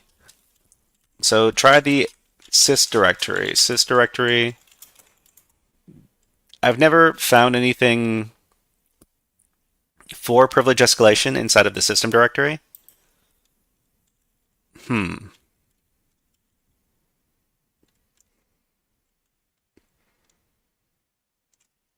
You know, I could ask ChatGPT for some common privilege escalation techniques just to give us some ideas. What are some common Linux privilege escalation techniques? Please supply an exhaustive list.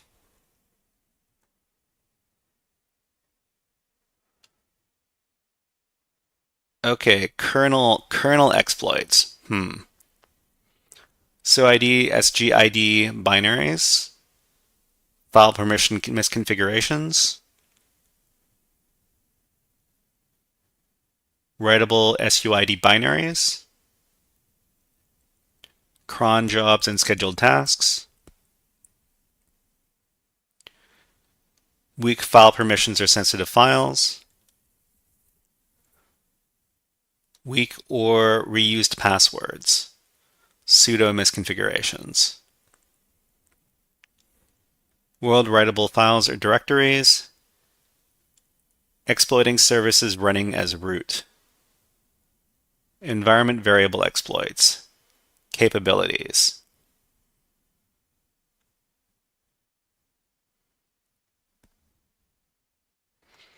Manipulating capabilities, using tools like getCap to list binaries with special capabilities.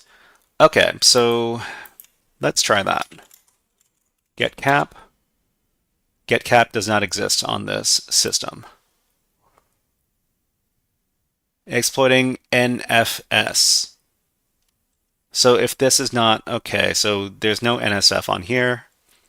Docker, pivoting from other users, CVS, privileged file writers, abusing compilers interpreters, kernel modules, password cracking.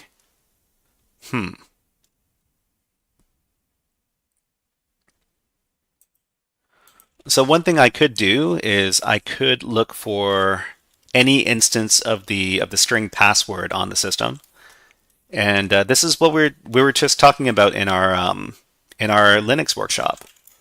So I could do grep r on the entire file system. That's going to take a long time. Actually, you know what? First, I'm going to go into the temp directory for this, and then I'm going to grep the entire file system.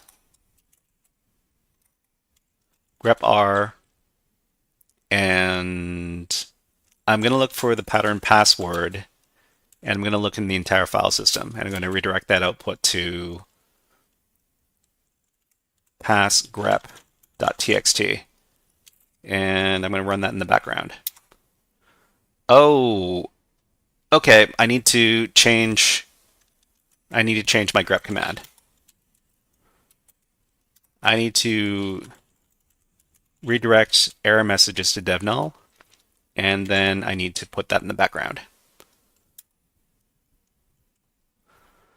Okay, Kid Boo says only on user admin, only on user admin. I'm not sure what we're talking about.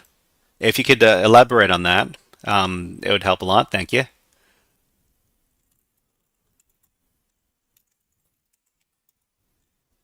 So it hasn't found anything yet.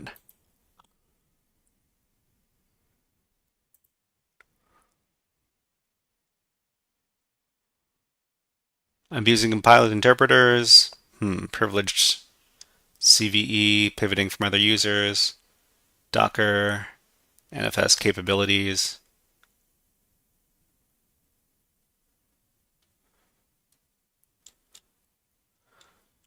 Okay, so one question is, what native Linux commands can be used to enumerate binaries with enhanced capabilities?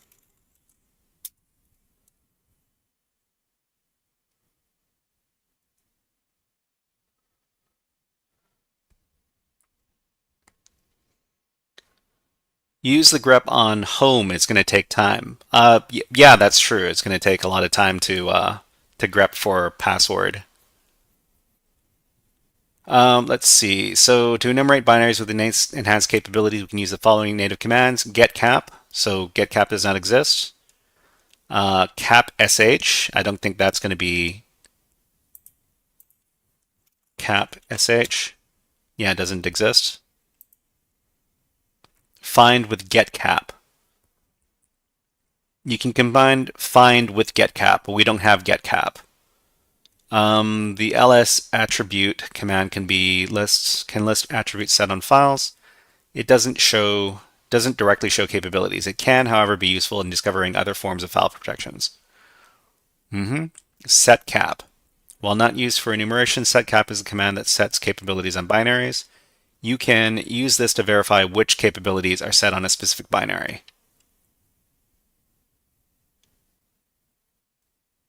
Okay, so I don't think that capabilities is the way that we're going to be looking for privilege escalation on this system. Sudo misconfigurations, weaker reused passwords, cron jobs, and scheduled tasks.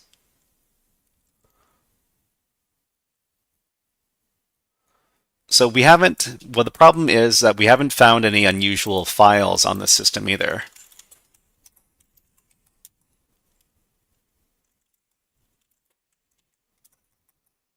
Actually, let's see what processes are running.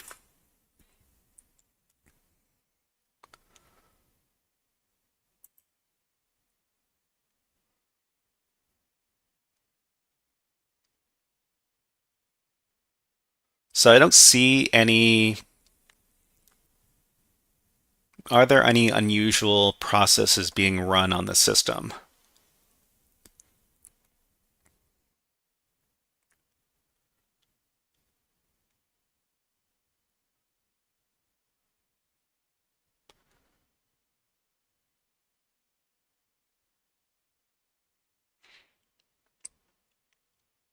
I don't think there are any unusual processes being run on the system right now.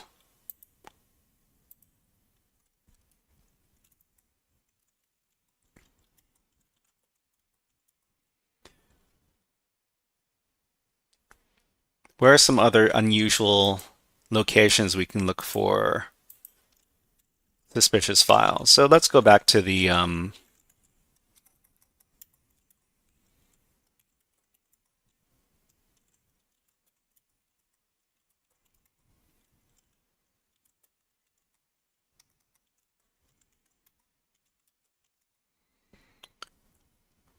okay, so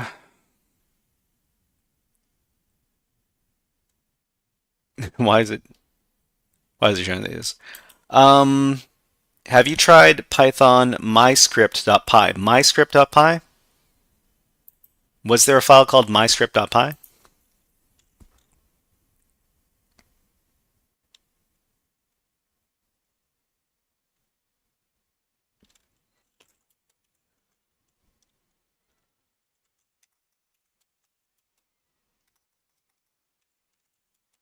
And we're looking for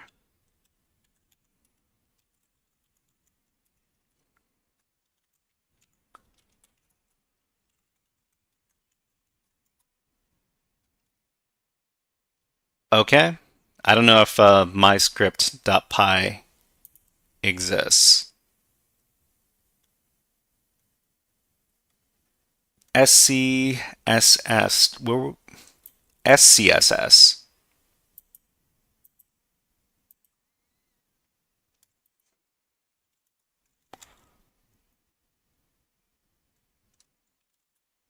SCSS. Hmm.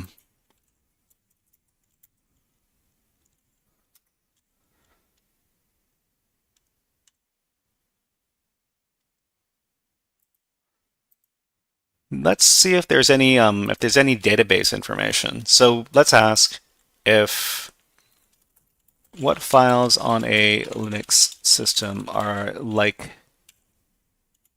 to contain database information.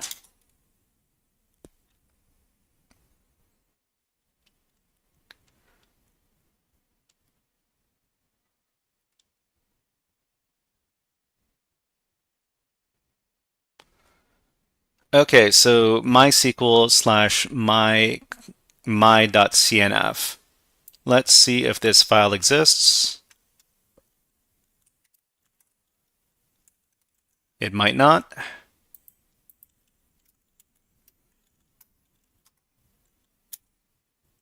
Nope, this file does not exist. Or etc. my.cnf.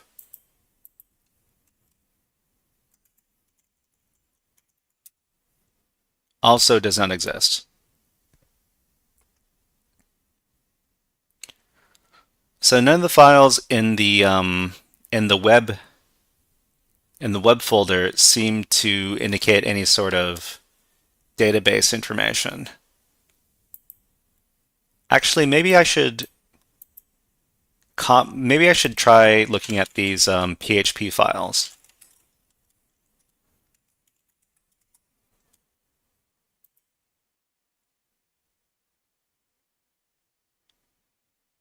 So try grep for SQL. Okay. Hold on, I'll try that after I take a look at these PHP files. So there's also doctoritem.php.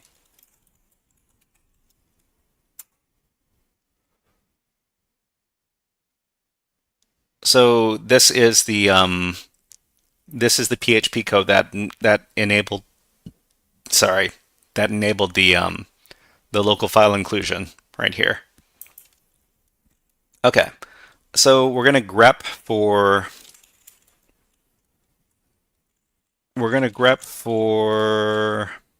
SQL.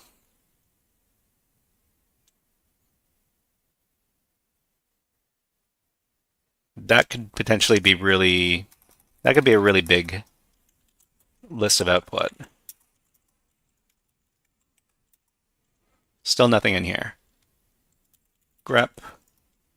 And we're doing recursive. We're looking for the pattern SQL, and we're looking for inside the entire file system. Redirecting it. Oh, wait. Directing all invalid stuff to devnull and redirecting all of it to SQL grep.txt.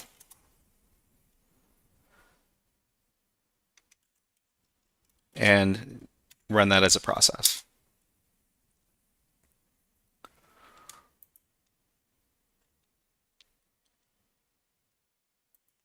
Okay, so what is some other privilege escalation techniques we could do?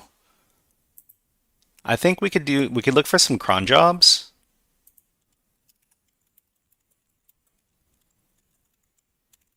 We can use or scheduled tasks.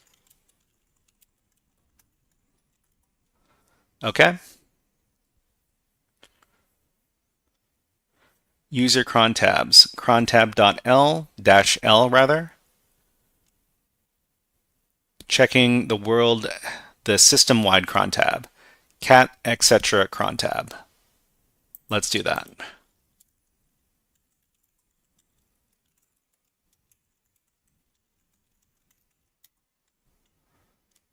So let's see. Nothing here.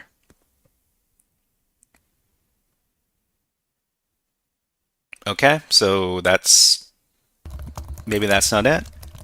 Kid Boo is now HackerFrog. Welcome to the HackerFrog gang, Kid Boo. Let us give you some all the things. This is from the famous Nerdcore rap. Drink all the booze and hack all the things.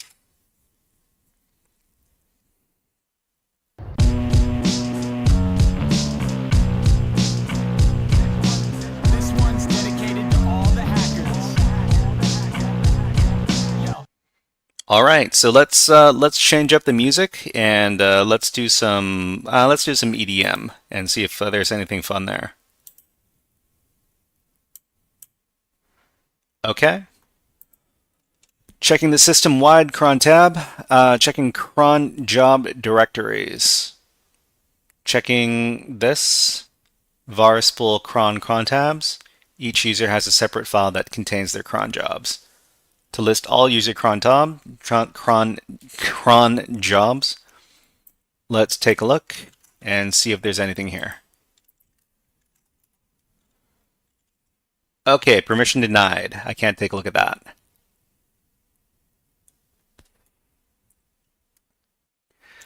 Something tells me I don't like voices in my music. Please no.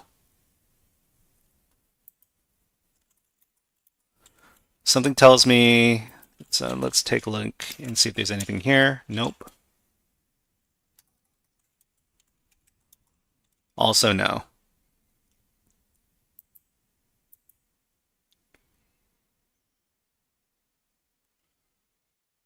Something tells me that the privilege escalation technique on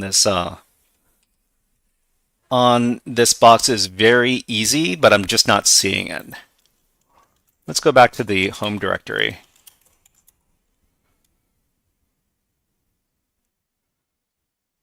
So local profile SSH. Let's go into the SSH folder and see if there's anything else here.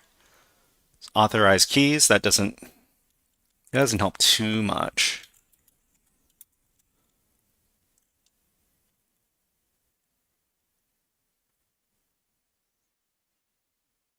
You know what? Let's see what ChatGPT thinks of this.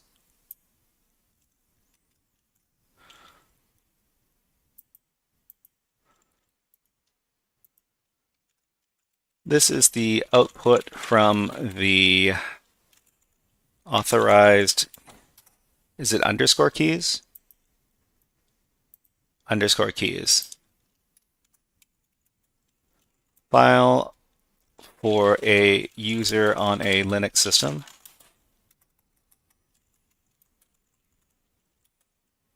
What can you tell me about this output?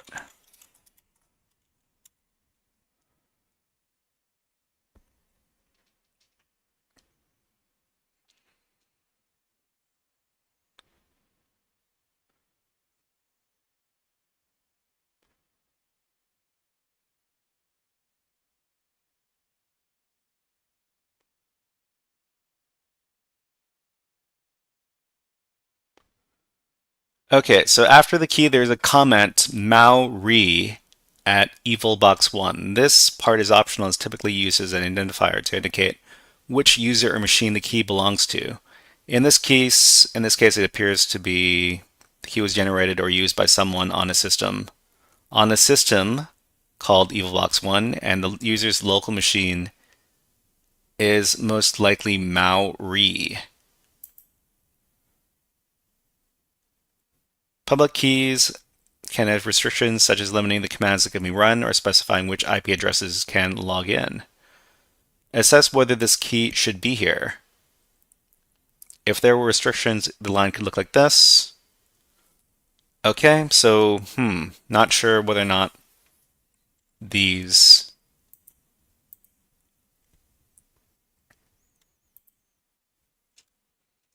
Maori at evilbox1. So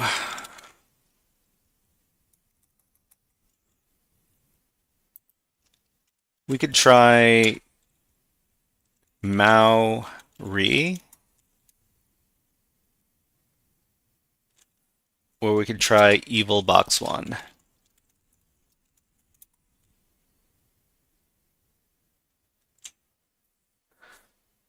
Because I'm pretty sure we can't wait.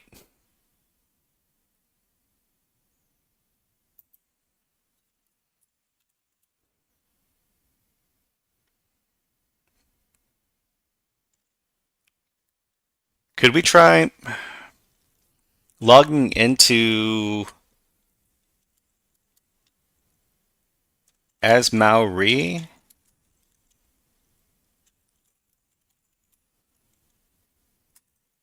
With this authorized key?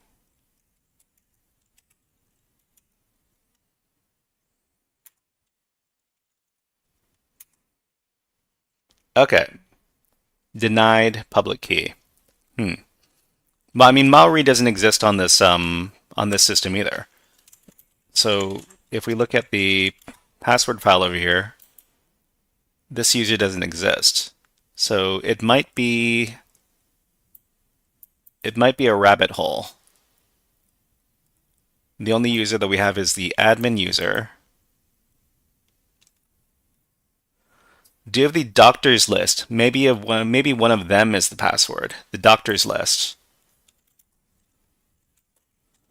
So the doctors list is located at var www.html.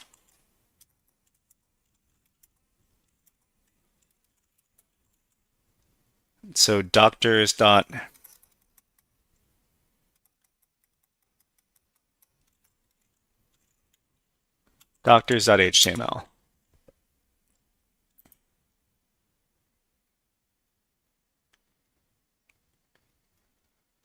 Okay, this is a pretty pretty long file. Okay. An easier way of looking at this is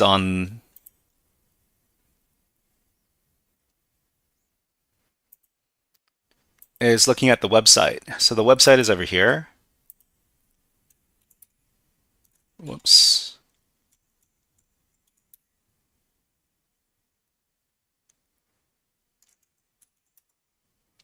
Okay, so we've got our doctors over here. These doctors all have the same name.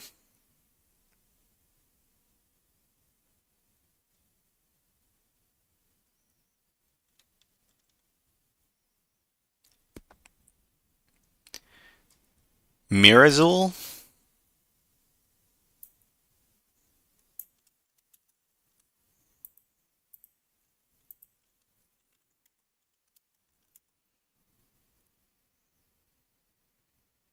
That is not the password.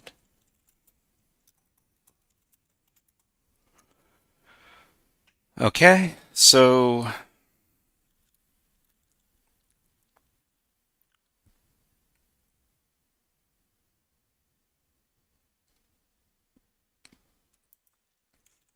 I guess we could go back into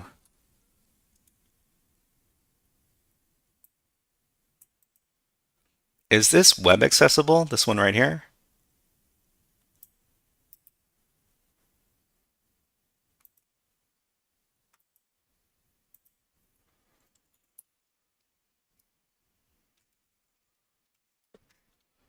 I don't think it should be.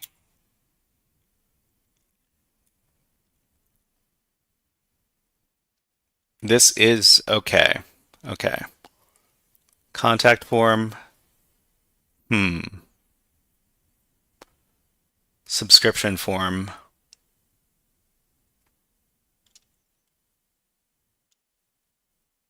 Sources and credit. Okay. So I guess this is a legitimate theme.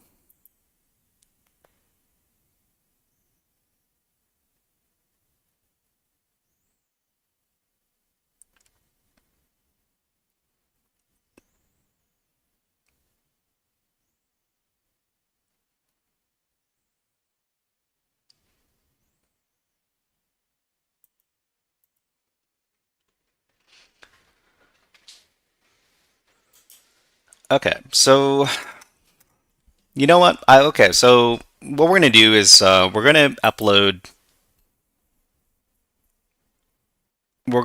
the what is it called? The WinPs enumeration script. So the enumeration script is basically going to look for a bunch of different information, and this enumeration script is called WinPs. So let's locate it first. I can go to my temp directory and locate WinPs. LinPs.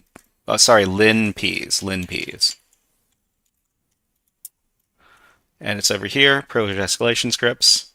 I'm going to make a local copy.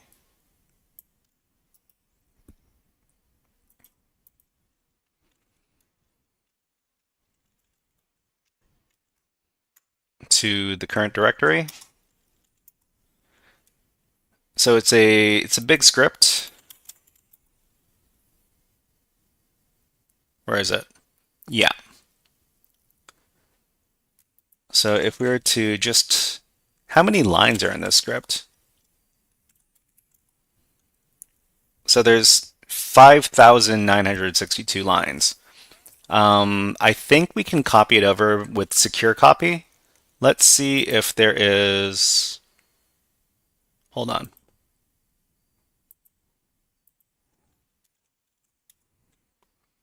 Okay, so we might be able to do secure copy. I don't remember how to use secure copy, so I'm going to ask ChatGPT.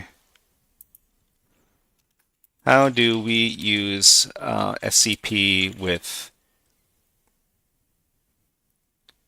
within SSH key file?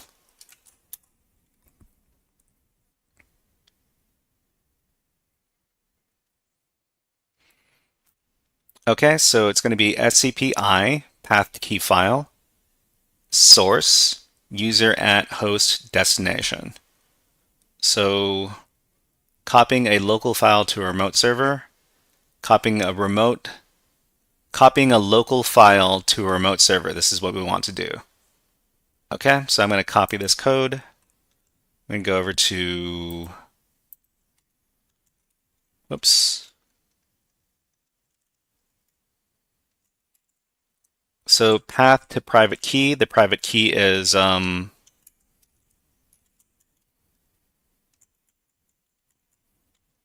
ID RSA. And then path to local file. The local file is,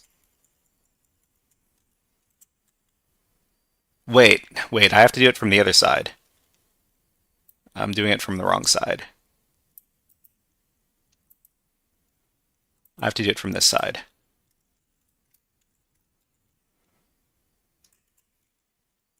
Okay, so this is admin at 10.02.28. And we're going to copy it over to their temp directory.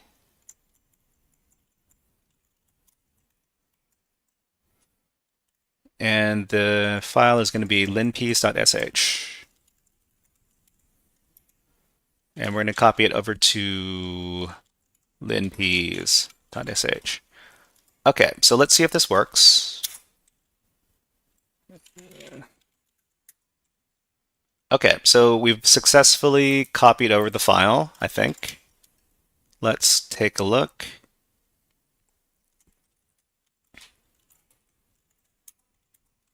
Okay, it's here. So let's run linpiece.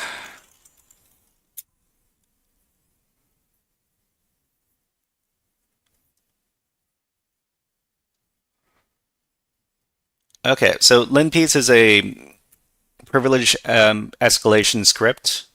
It basically looks for a bunch of misconfigurations and other ways we can do privilege escalation on a Linux system.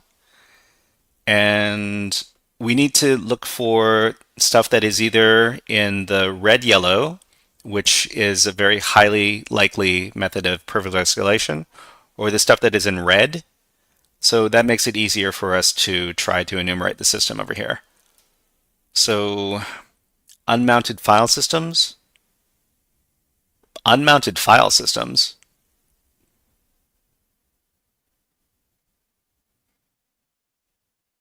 Dev SRO.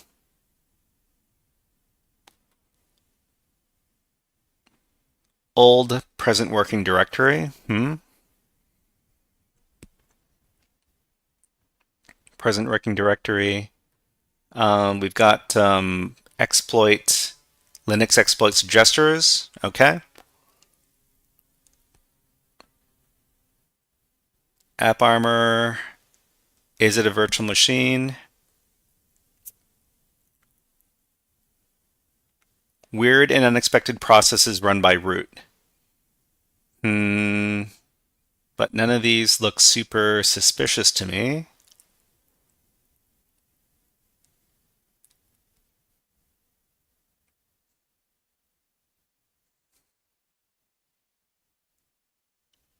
Processes which PPID belongs to a different user, not root. Run by user, but PPID is root. Apache 2 process found. So the problem with running privilege escalation scripts like WinPeas is like knowing what is important and what is probably not important is a very useful skill when you're looking at the output from the script, because there's a lot of false positives, or like stuff that you might think is important but is actually not important. And if you explore all these avenues that are suggested, then you can waste a lot of time on stuff that's not relevant. Okay, writable listener, Unix sockets listening. Dbus objects list. Network information. This is called EvilBox1. This is called EvilBox1? Wait, we've seen that name before, EvilBox1. 127.0.1.1. Huh, this is interesting. I'm gonna keep tabs on this.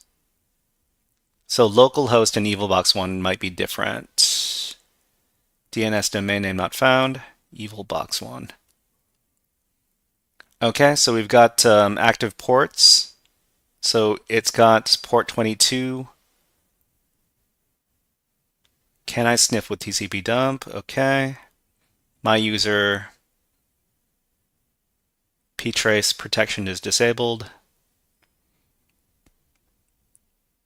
Super users are root. Users with console, admin, and root. Last logins. Logged in right now. Admin. Don't forget to test SU as any other user with the shell, without passwords, and with their names as the password. Don't forget to execute sudo l. Installed compilers. php.ini. LDAP, SSH files. Okay, so we found this one. Authorized keys. Maori. Possible SSH private keys were found.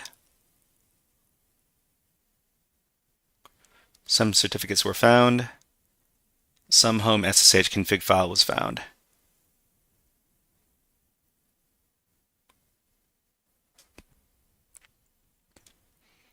Keyring files.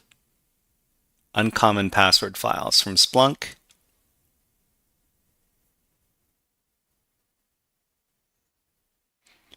Postfix.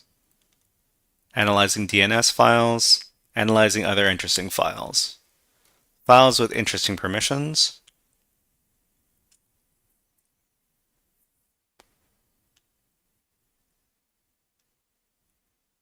Capabilities. Parent process capabilities.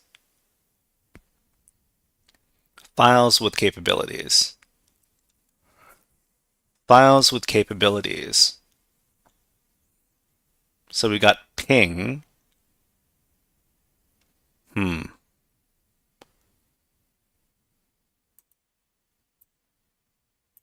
Etc. password is writable. Etc. password is right. Okay, I've done a privilege escalation with writable etc. password before. So let me just look that up. Privilege escalation. Whoops. Writable.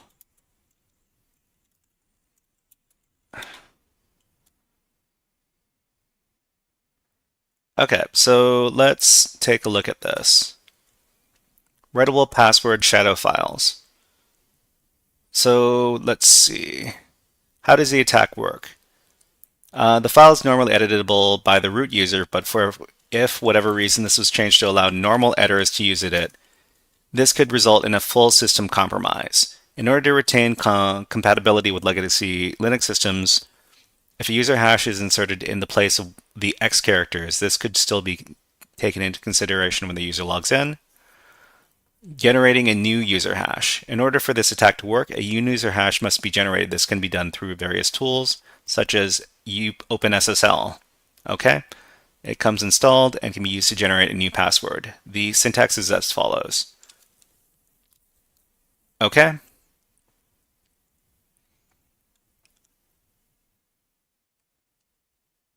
Make password. Make password encrypts a given password with the crypt3 libc function. Gives insult. Python, the Python crypt module. PHP, Perl exploiting the writable password file. Once a user hash has been generated, it can be added to the password file. The new line should look like the following. Okay? The easiest way to add a new line is to use a text editor like Vi, Vim, or Nano. If text editors can't be used, all right. Alternative, the root hash can be changed by replacing the X in the password file. This can be done using text editors or text processing tools like awk or sed. To switch to new user, if using interactive shell, okay, so I think what we're going to do is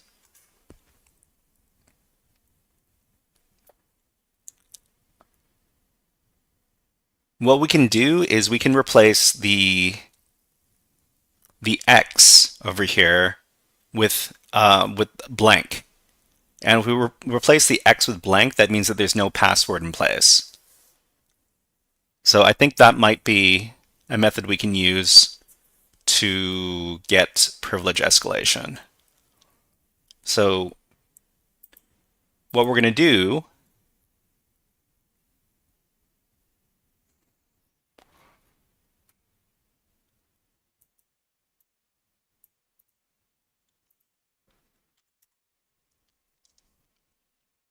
is, first of all, I'm going to make sure that this password file is writable. So it is writable. It's owned by root, but it's writable by anybody. Okay, so let's edit the file.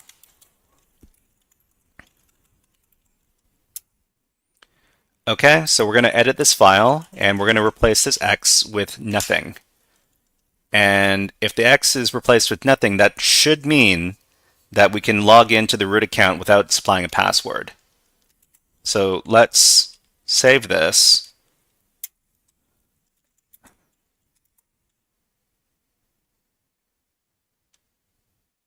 Okay, let's try that again, but we're going to replace the password X over here with the space. And let's try that.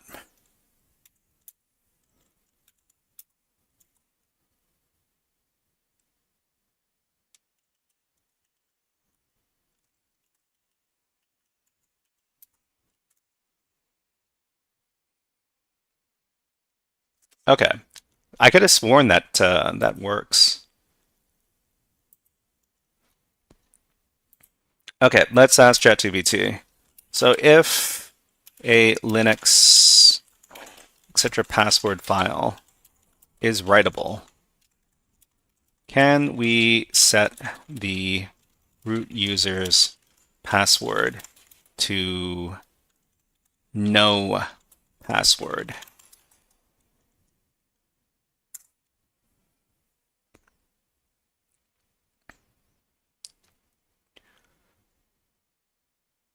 It's important to note that you cannot directly set the root user's password to no password by simply editing the etc. password file. It would not be the correct approach. Okay, so the etc. password file contains user account information, including the username, user ID. Okay.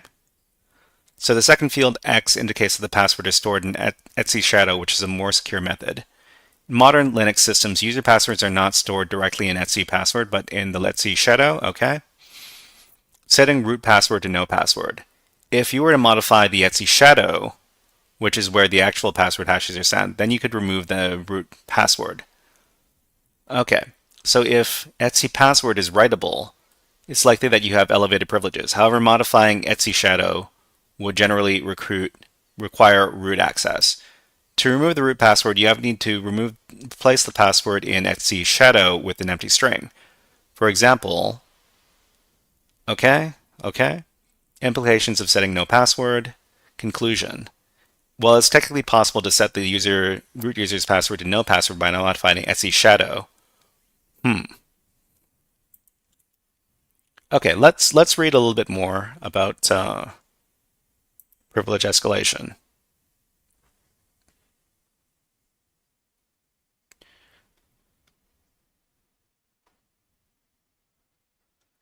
The attack demonstrates how improper file permissions could allow for very trivial privilege escalation. although it's not as common as it is in a default setting.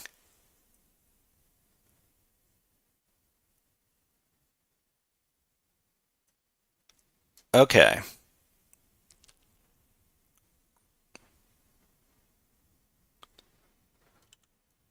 Once a user hash has been generated, this can be added to the password file. The new line should look like the following. The easiest way is to add a new line. Okay. So the other method here is to create a basically second root user, or a second user with root privileges to the password file. Okay? So let's ask ChatGPT about this. If the etc. password file is writable, could we add a user to the system with no pass, with root privileges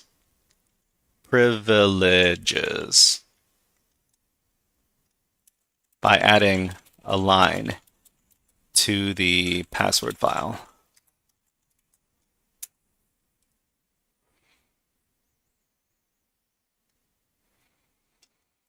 Okay, steps to add a user with root privileges. So we need to add new user entry to /etc password. Okay, it follows the standard format.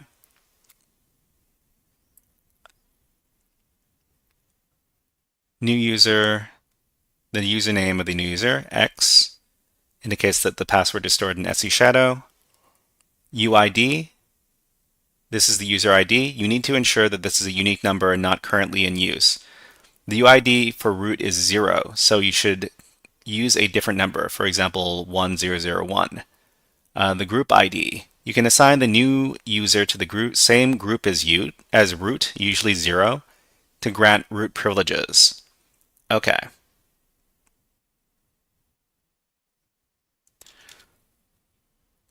Okay, so create a home directory. You may also want to create a home directory for the new user. You can use this. You can do this by using the make dir command. Okay. Set user permissions. Add the entry to Etsy Shadow. Since the password is stored in Etsy Shadow, you'll need to add an entry for the new user here. But I don't think we need to. I think we can provide you can provide a password hash directly inside the password file. It actually talks about it in this article right here. Okay, so let's generate the new user hash. So in order for the attack to work, a user hash needs to be created. Let's try using OpenSSL. So the password command of OpenSSL utility can be password to be used. So let's just try this right here. Okay, so OpenSSL. We're going to run this. So the hash salt, we need to provide this.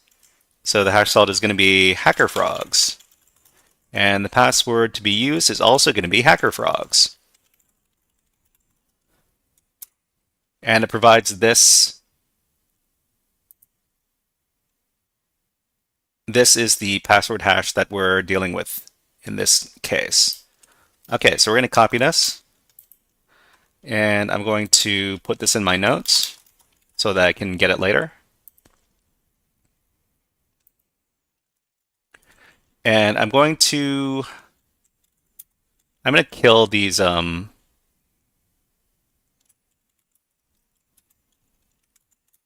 grep commands because they're getting kind of annoying. Where are they? Are they not running anymore? They might not be running anymore.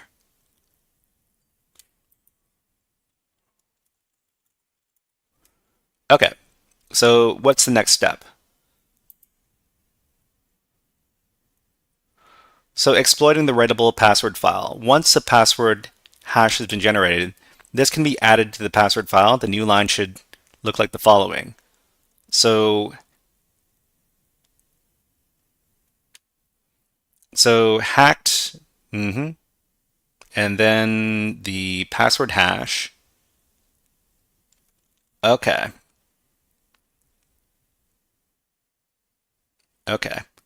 So this is going to add a user called hacked, I guess. So let's grab this stuff over here, and we're going to start making the line that we're going to be adding. So I'm going to just edit off screen a little bit.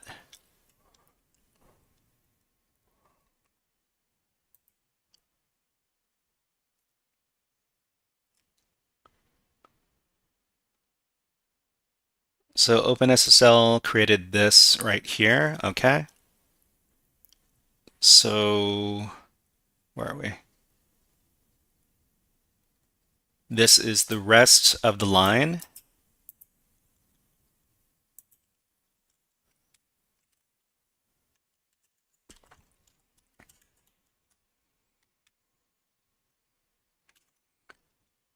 Okay, so the easiest way to add this is using a text editor. Okay, so I'm going to add this using a text editor.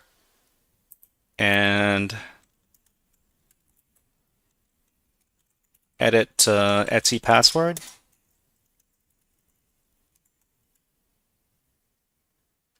So at the very end over here, I'm going to paste in my line.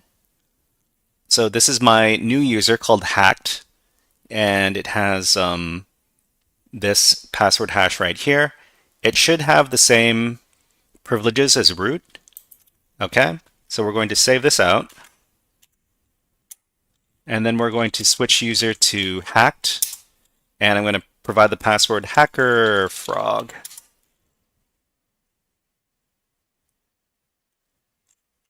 Was it HackerFrogs with the HackerFrogs? Okay, so now we're the root user. All right, so we've rooted the system. So what we can do is we can celebrate by redeeming the I'm root redeem. Who are you? I'm system root. What are you? I'm system root. Okay, so we're now root. And we can just waltz into the root directory and grab the flag.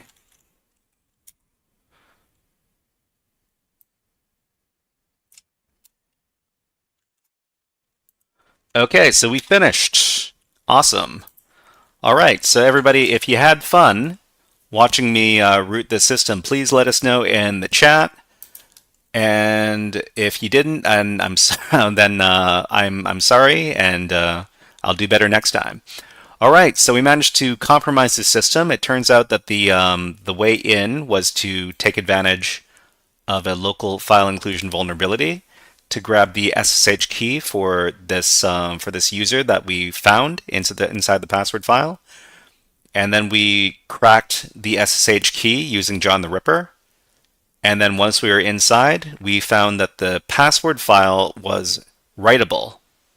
So because the password file was writable, we were able to create a new user with root privileges. And then we were able to switch over to that user, which gave us root access to the system. Kid Boo, thank you very much. And thank you very much for showing up today. Let's see if there's anybody else from the InfoSec community streaming right now. Maybe we can raid them, because I need to get some dinner. I am super hungry. But we've got DJ Chateau. Okay, DJ Chateau is a great hacker guy, and let's see what he's streaming right now. So DJ Chateau's over here.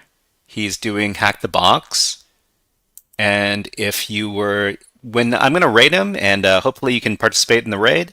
Please tell him hello and say that that the Shy Hat sent you.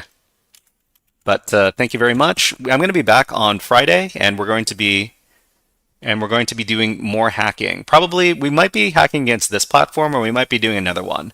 But we're also going to be doing our beginners Linux workshop on that day as well. And thank you very much. Please say hi to DJ Chateau and tell them that the Shy Hat sent you. Oh, before we go out, we're going to do one more Hack the Planet. Hack the planet! Hack the planet! Shut up and get in the... See you next time, everybody.